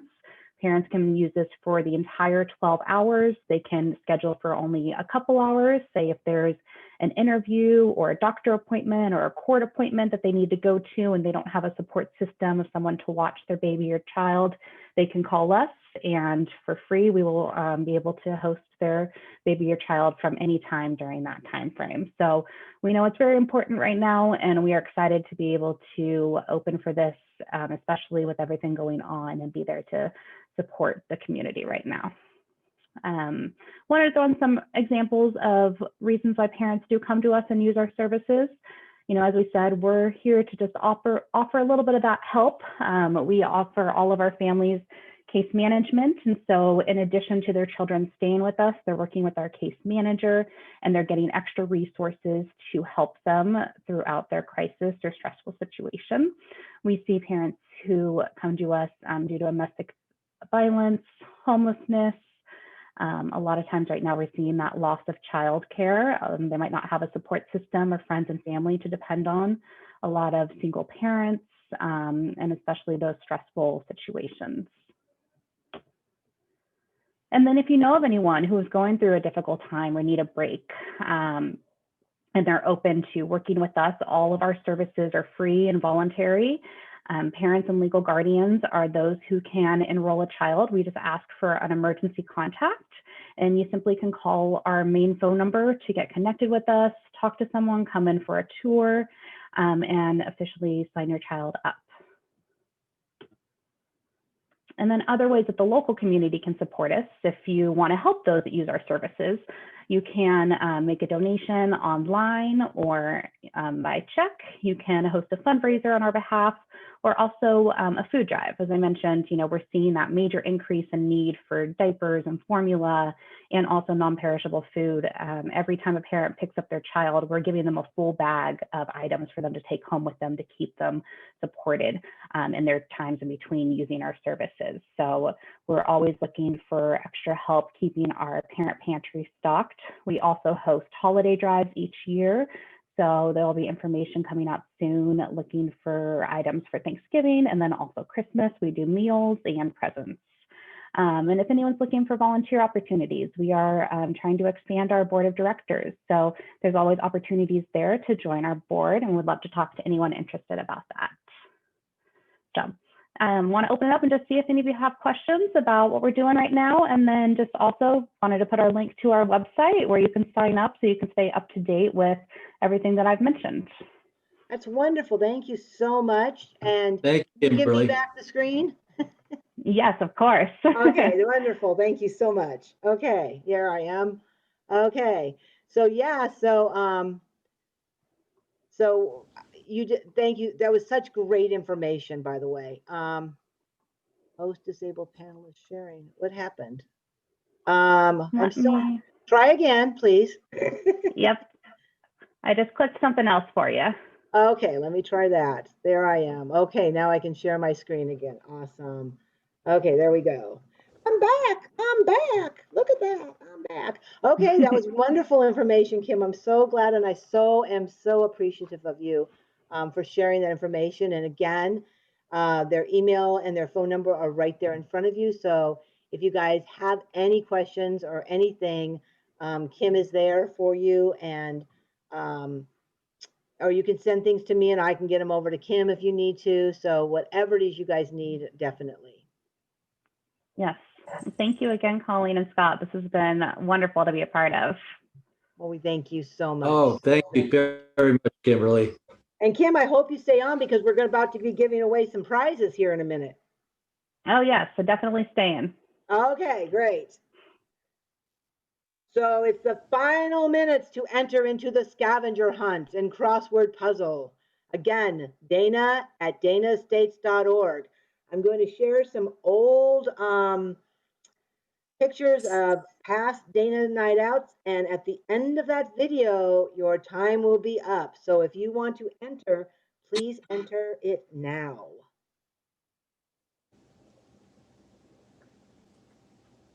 And here we go.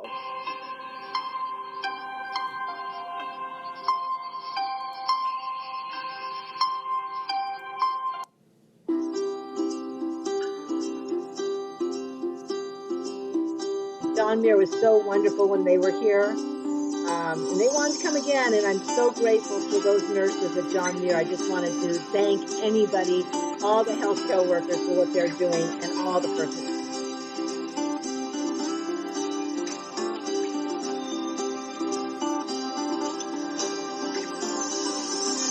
And our police officers.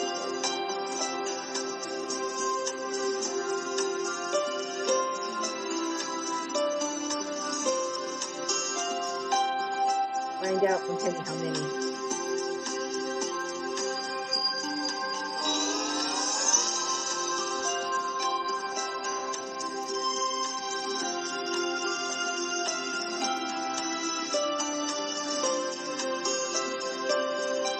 Such good times over the years, right, Yeah. Colleen? Oh, definitely. And we've watched it grow and grow.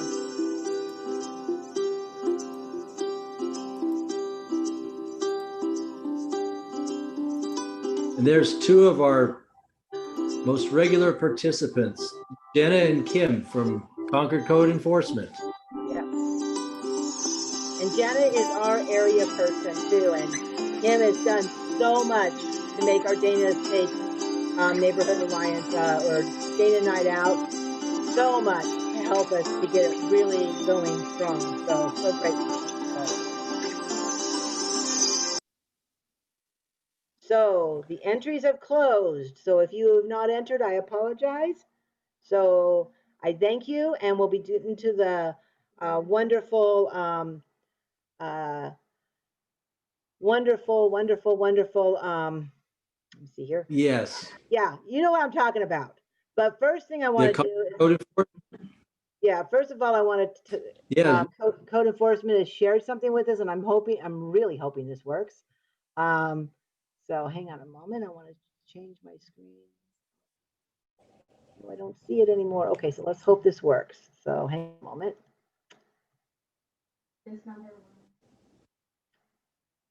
All right, here we go. Let's hope this works. Okay, bear with me here. Let's go over to it. Oops. Oh, of course it'll work. It's gonna work. Technology does work sometimes. Concord is a great place to live. Our goal is to preserve and enhance the quality of life in Concord through various community services. Our Adopt a Street program is where interested groups can adopt major thoroughfares throughout Concord. And our neighborhood cleanup program is where we provide dumpsters for the events.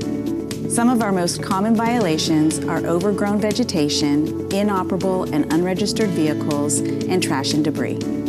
So what is the code enforcement process? We receive a complaint and perform an inspection, and we acknowledge each complainant by phone or email. The code enforcement officer also attempts to notify the responsible party in person or in writing with the requested compliance date.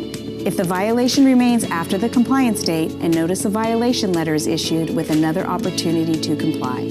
Every effort is made to obtain voluntary compliance. If no compliance is gained, further action may take place, which could include administrative citations. Timeframes for compliance can vary based on a number of factors, but we will notify the complainant when the case is resolved. As code enforcement officers, we do our best to make Concord a beautiful place that you are proud to call home.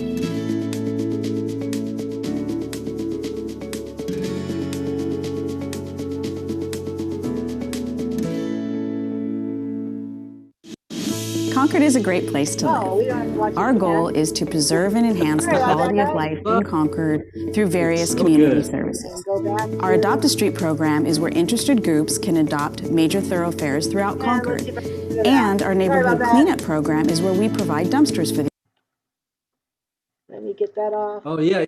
I heard her mention the neighborhood cleanup program. That's another one of their wonderful programs that code enforcement does for us. Right, and the dumpsters are usually for those cleanups that they're talking about. And I know that the Girl Scouts utilize a street and they get those dumpsters for that. So yeah, I'm telling you, code enforcement does so much for us, I'm telling you. So I'm very grateful for them.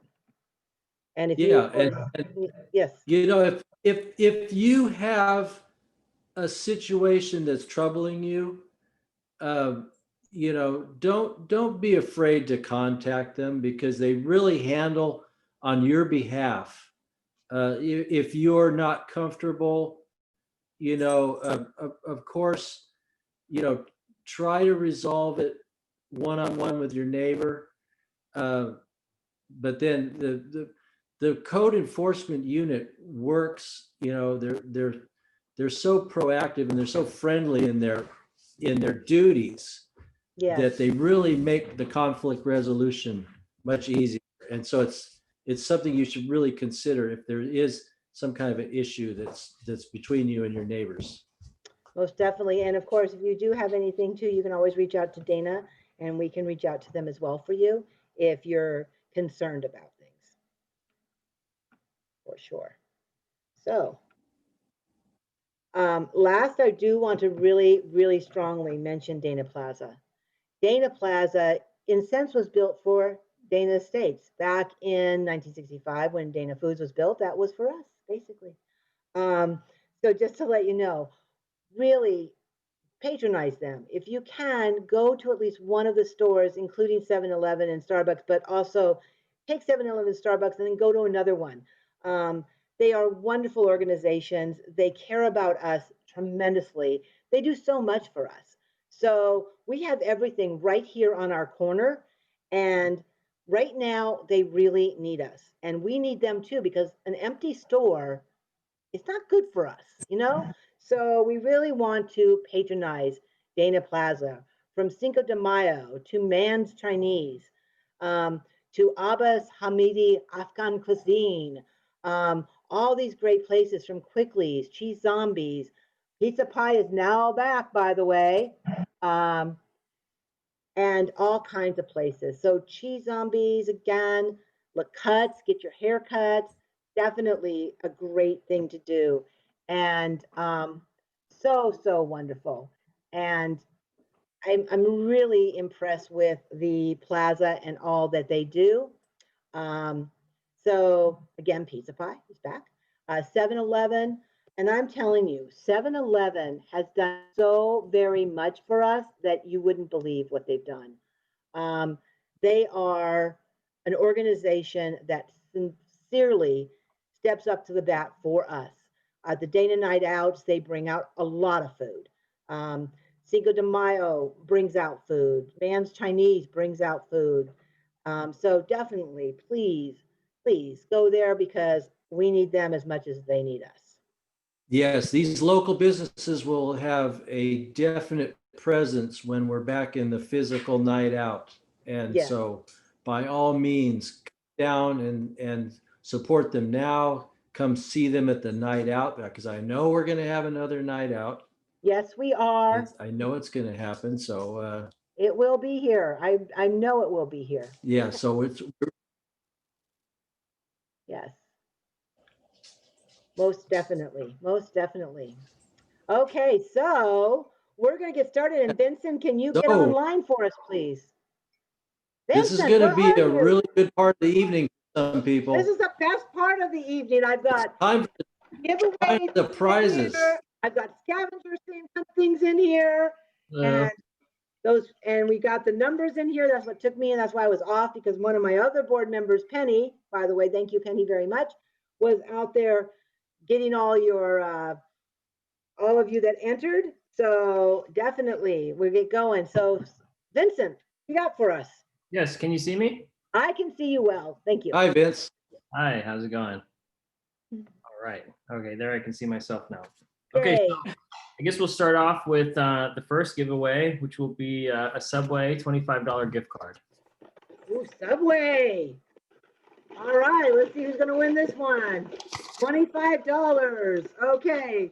So, by the way, if you are the winner on your coupon, you did write your phone number. But if you didn't, you can always email Dana at danastates.org, or you can email myself. One other thing, so the people that are getting the giveaways, just to let you know, it was one coupon per person. But if you visited the Dana Plaza organizations, it gave you up to 5 more entries, and we did have people that did that, by the way. So I thank you guys for doing that. You may get rewarded for it. And this is one of them. Okay, so what is this one again? Subway? This is a Subway $25 gift card, yes. Okay, Joanne Miller, you are the winner, and this is one of the ones that was emailed to me, by the way. So Joanna Miller is the winner. So congratulations, Joanna. Yay! This is Subway. Okay. Awesome. And Colleen, are you writing that down? Yes, I am. I'm writing it right here. Well, you can write it too. We can Got it. have a double thing on here. That would be good. Sounds good. Okay. Okay. All right, what's next? All right, our next giveaway is going to be a Quickly $20 gift card. All right, Quicklies. Who's going to win Quicklies? Let's find out. This is one of the ones mailed in. All right, so the Quicklies one is going to be Carol Peters. So Carol, yay, Carol! You win Quicklies. All right. Yay! Woo! I'm getting excited here. Congratulations, Carol. All right. And what's next? Sorry, I just want to make sure I get this down. All Okay. right. All right. Next one is going to be actually, this isn't a good one. It's a $50 gift certificate to Nailed It. Oh, nail it. Hard to see this I am one. so excited that they are now outside. They were outside, and hopefully soon they'll be inside. Definitely, if you want to get your nails done, I'm still waiting to get my pedicure done, but I'm going to get it done very, very soon. So the winner, oops, I should probably have the box up here so you guys can see what I'm doing, right? Make it all fair, right? Okay. The winner is Sarah Zeppa. All right. And this is one where she actually visited one of the Dana Plaza locations in order to win this one. So she gets nail it. So I'm Okay. going to ask her if I can borrow it to get my toes done. All right. Are you ready? for this? Okay, next. Okay. Our next one is a $25 gift card to Sloat. Load. Oh, gardening. You can get some of those plants that Francis talked to us about. Okay, and the winner is. I had 2 of them in my hand, so I apologize. I hope you saw that. Brett Arata. Brett, you are the winner for Sloth, and it's for $25, right? $25. Yay, Brett! Woo! Come on, Scott, get into it! Yay! If you want to get on and scream again, you can scream too. Yay! Okay, Brett, good job. And this, by the way, Brett, this particular one again was because Brett went and visited one of the Dana Plaza shopping center locations and gave us his receipt. So there you go, Brett. See, you go to Dana Plaza, you get a treat. All right. What's next? Okay. You want to go ahead and do this, the children's puzzles? Sure. Let me do one more giveaway. We've Okay. got the main event. Oh, main event. This is a Get your $25 haircut. gift card towards a haircut. Okay. So this is a haircut. You can give it to your gentleman friend if it's the woman that wins it. Oops, I gotta put it up high. Hang on a minute. Yes, it is a full-service barber shop. I've been there Yep. many times. Yep. And the winner is Bob and Alice Akupo. I'm so sorry, Bob and you're mispronounced your last name. So Bob and Alice Akupo. Okubo. Congratulations. Yay! Woo! And that's Alrighty. and that's how- So what do we want to do? Do we want to do the puzzle or do we want to Yeah, do let's do the puzzle because the puzzle's going to be very quick, by the way, because I got something to tell you guys. You children, I'm telling you this right now. 7-Eleven has said they are giving a $5 gift card to every single child that we got those puzzles from. So those puzzles, those gift cards, those are all going to and we're getting more. So every child, thank you very much, that did the puzzles and gave them to us. You're all getting a $5 gift card to 7-Eleven. Yeah. All right. You don't have to draw anybody's name because you're all winners, children. So great Congratulations. job for doing it. So all of you, thank you so much. Just like the jingle, oh, thank heaven for 7-Eleven. Is Yeah. it too late for me to Thank submit you for that? 7-Eleven. Yeah, Yep. Okay, so which one you want to do next, Vincent? Okay, our next one's another giveaway. We're gonna have probably another 10 giveaways before we go to the Smoky Joe barbecue set from Ace Okay. Hardware. We'll do some cool giveaways. Actually, our next one is probably one of my favorite places in the plaza. It's actually Abbas Hamidi Afghan cuisine. Oh, And they they're got very such good. generous. And I'm telling you, the owners there, she and her sons are wonderful people. Wonderful people. I love them so much. And this is actually a $50 gift card, so this will feed the family for a night. $50? Oh my gosh. Okay, so the winner is John and Andrea Olmstead. This is one that was emailed. It's John and Andrea Olmstead, Olmstead. John and Andrea, you're going to enjoy that food at a Hobbit. I'm telling you. Oh, that's wonderful. The $50 too. You know what? You can eat there for a week for $50. Yay! That's a good one. That's a really good one. A very, very good one. Okay. What's next?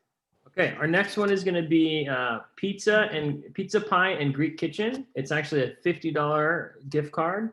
Oh my gosh. And I was over there today and I'm telling you, they have got such great food there. They even have cheeseburgers, by the way. I'm going to go get a cheeseburger tomorrow because I found out they had cheeseburgers. They have the same pizzas and recipes from the old pizza pie and the salads. You love those salads, but they also have more. They have a lot more. They have children menus. They got so much there. They just opened again on Monday. Go visit. Okay, $50. I will. I'm gonna win this one, but oh darn, my name's not in here. Okay, the winner is one of our volunteers that volunteers to deliver newsletters is this person. Her Cool. name is, I'm really excited about this one. Sarah Powell. So Sarah, I'm so excited you over there on delivering all those newsletters for years and years. It's paid off for you, girl. Sarah Powell is the winner. All right, Oops, I forgot to write. that's a good one.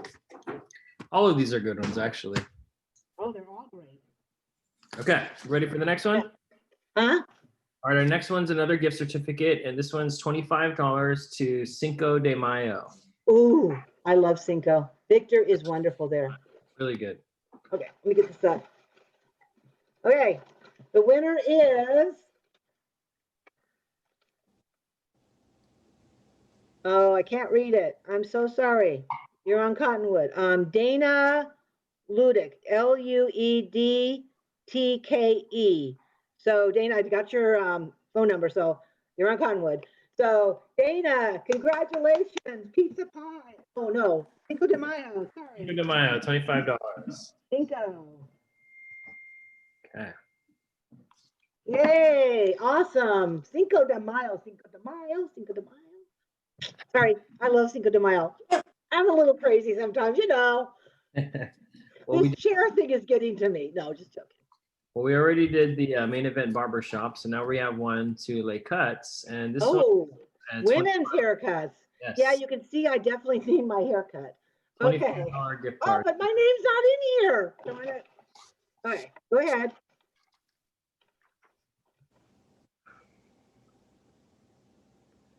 All right. And how much is that for, by the way? $25. 25. Okay, this is another one that was emailed to me. Jennifer Walling. So Jennifer, you get to get your hair cut at LaCutts. Jennifer Walling. Yay, Right on. Jennifer. Oops, LaCutts. Okay. Again. Okay. Okay, next. We actually got quite a few giveaways here, so this is awesome. Yes, we do. And I'm telling you, Dana Plaza is, and of course we got the Ace Hardware thing, but we got Sloth, but definitely Dana Plaza stepped up to the plate for us. Most definitely. And Thank you, Dana Plaza Management. our next giveaway is going to be at Man's Bar and Restaurant, Chinese food, and it's for $25.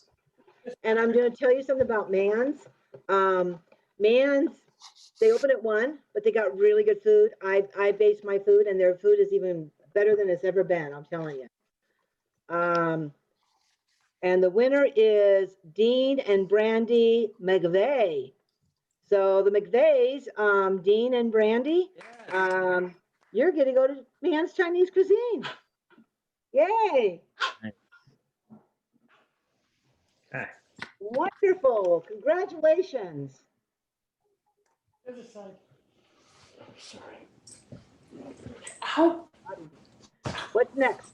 We've got 5 more until we do the giveaway of the barbecue. Okay. Our next one's going to be a $25 gift card at Quickly's again.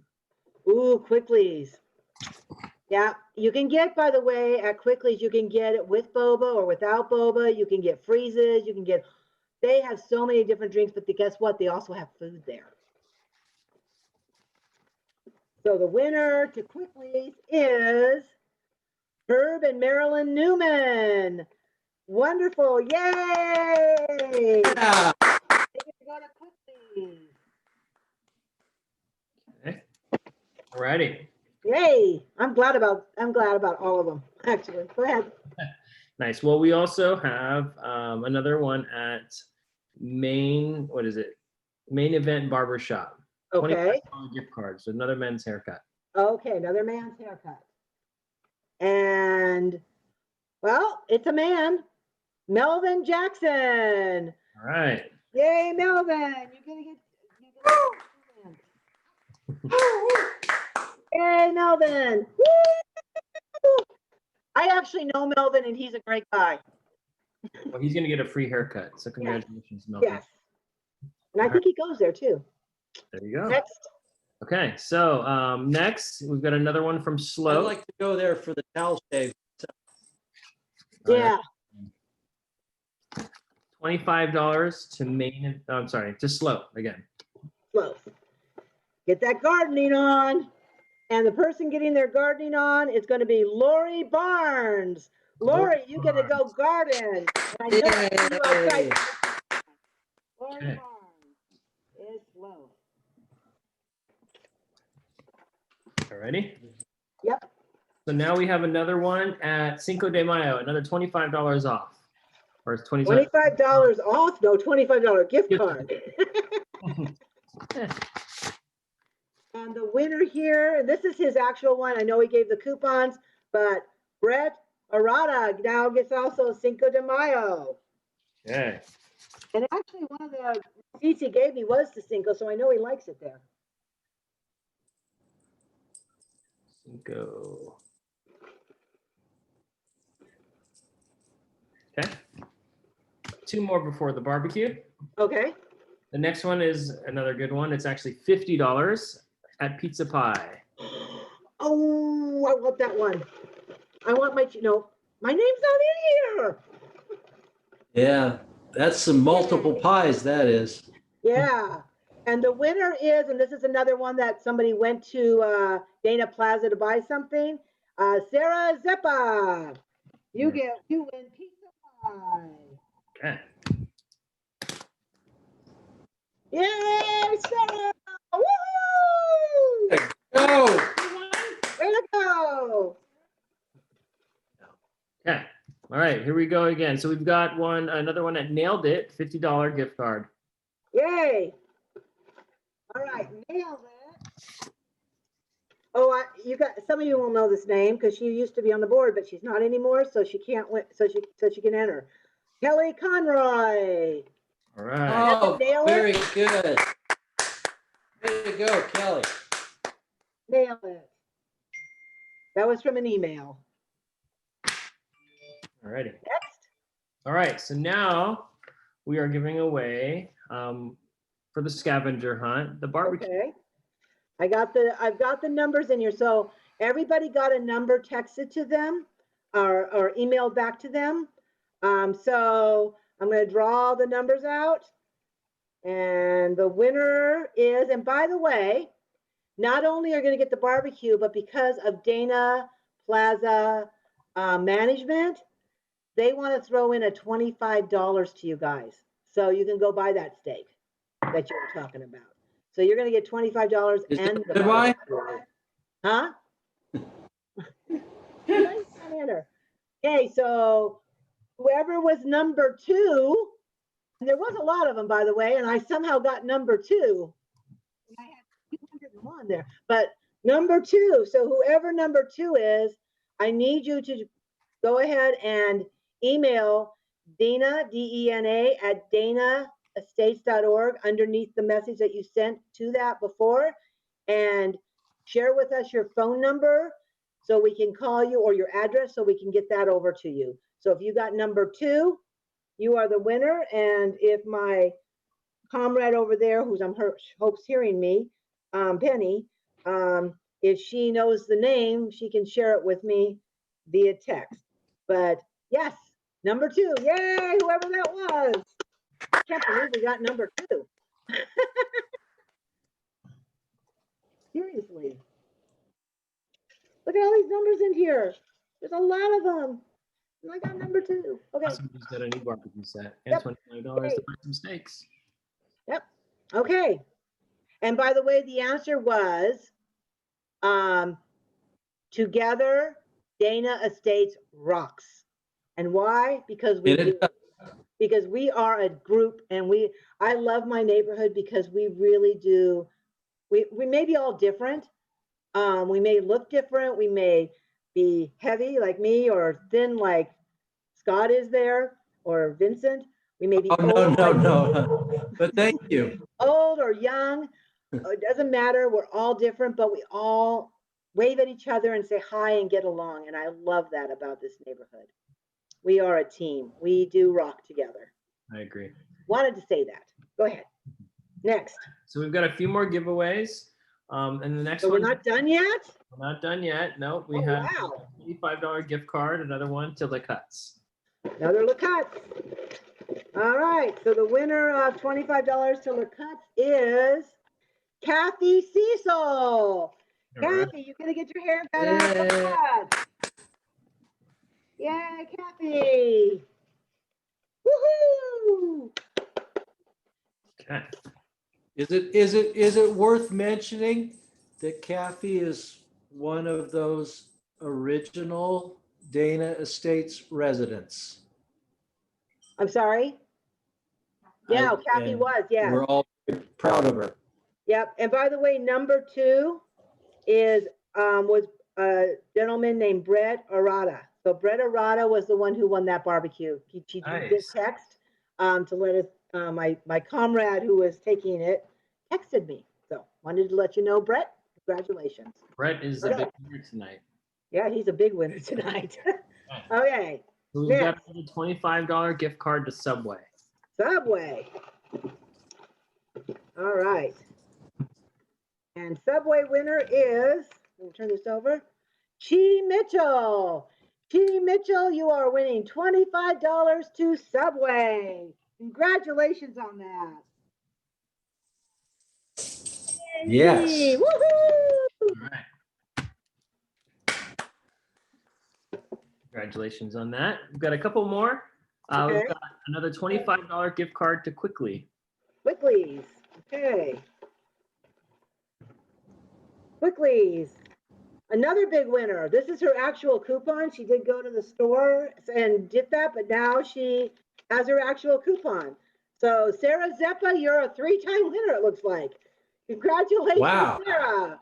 Nice. And that's Quicklies? Yeah. That is Quickly's, $25. Quicklies. We've got Woo! Okay. 2 more giveaways. Okay. Next one is going to be a $25 gift card to Man's Chinese food. Yeah. Okay. The winner is Joyce Clift. So Joyce, you are winning of a, was that Man's? What'd you say? I'm sorry. Man's, it was Man's. Okay. Man's crazy. I'm telling you, I love Man's. Yeah. So Very Joyce, if good. you don't know who to take with you to Man's, I can definitely go with you. Yes. I like the fried rice. Yes. I do too. Go ahead. How many more do we have? This is actually going to be our last one. Last Okay. but not least. Last one. Yes, this is actually going to be a gift from the Dana board and Okay. a $50 gift card to for Amazon. Ooh, that's pretty kind of us. Yes. Okay. So the winner of $50 to Amazon is Sally Costa. All right. Oh, Yay! Woohoo! Amazon. Wonderful. Wonderful, wonderful, wonderful. You guys, it's wonderful. And those of you that didn't win, you guys are all winners, let me tell you. And the neighborhood Yeah, is definitely winners. Yes, Colleen. Let's bring it up that, you know, when we're back in the physical form, you know, and I would anticipate that for the summer. And we always have the best prizes from the best merchants. They really bend over, you know, to really just, they step up and they make our giveaway event, you know, something special every year. Right. And I really do want to thank Carla Hilton, who is the property manager at Dana Plaza. She doesn't own it, but she's a property manager, and she always goes to bat for our Dana Night Out. She's the one who donates that bouncy house for us.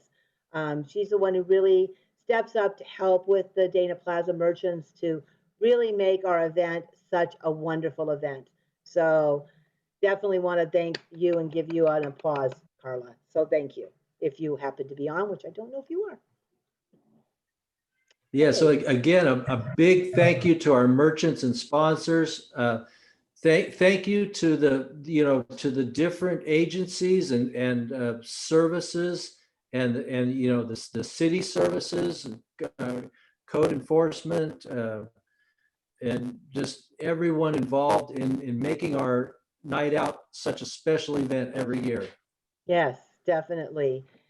And, you know, with everything that we do, supporting Dana. And yes, Go ahead. yeah, Definitely want to I was support going to us, say, right? yes, thank you to all the neighbors. Yes, I mean, we can't do it without the neighbors and the citizens. Yes. Exactly. And so a big thank you to all of you that make all of our events so successful. Yes, so most definitely. So everything you do and the support you give us, and it is tax deductible, by the way, because we are a 501(c)(3) organization, C3 organization. So it is tax deductible. So definitely, if you want to donate to us, mail it to 3957 Beechwood Drive, or you know, if you don't want, if you happen to go to Amazon and Sally, for getting that gift card, you want to go to smile.amazon.com to get back. But if you go there and search Dana Estates, you could actually be donating to us just by buying the stuff you may normally buy from Amazon. But definitely all the donations and all the stuff that you do, the volunteers that help out, the Schaefers, the Newmans, I could go on. I probably shouldn't do individual names because all of you seriously touch my heart and make us work. And of course, the board, because we don't make money either. We do this out of the love of our hearts for Dana Estates. I thought I was getting paid. I'm sorry, Lydia, you weren't. That voice you heard was Lydia. She's the vice chair, by the way. So I do want to thank all of you for attending. Next year, with the prayers above, we will be in person again. And I'm really hoping that we are in person again and having all those wonderful, wonderful organizations, the free food, the games, the crafts, the everything, balloons, all of it. I really hope that we are together next year. We will do whatever it takes to try to keep us to feel together throughout the rest of this situation we're in. Definitely reach out to any of us if you ever have questions or suggestions. So thank you guys, and thank you to our speakers for speaking. You guys were wonderful, and I will be And posting this on Facebook. thank you, Colleen, for bringing all of this together. Yes. It's very obvious that you worked hard on preparing this to this evening. I did out of love for my neighbors, I'm telling you. So everybody, have a great evening. And thank you again. Good night. Good night. We will. Good night. Good night, guys. Good night, everyone. Good night, Jim Bob.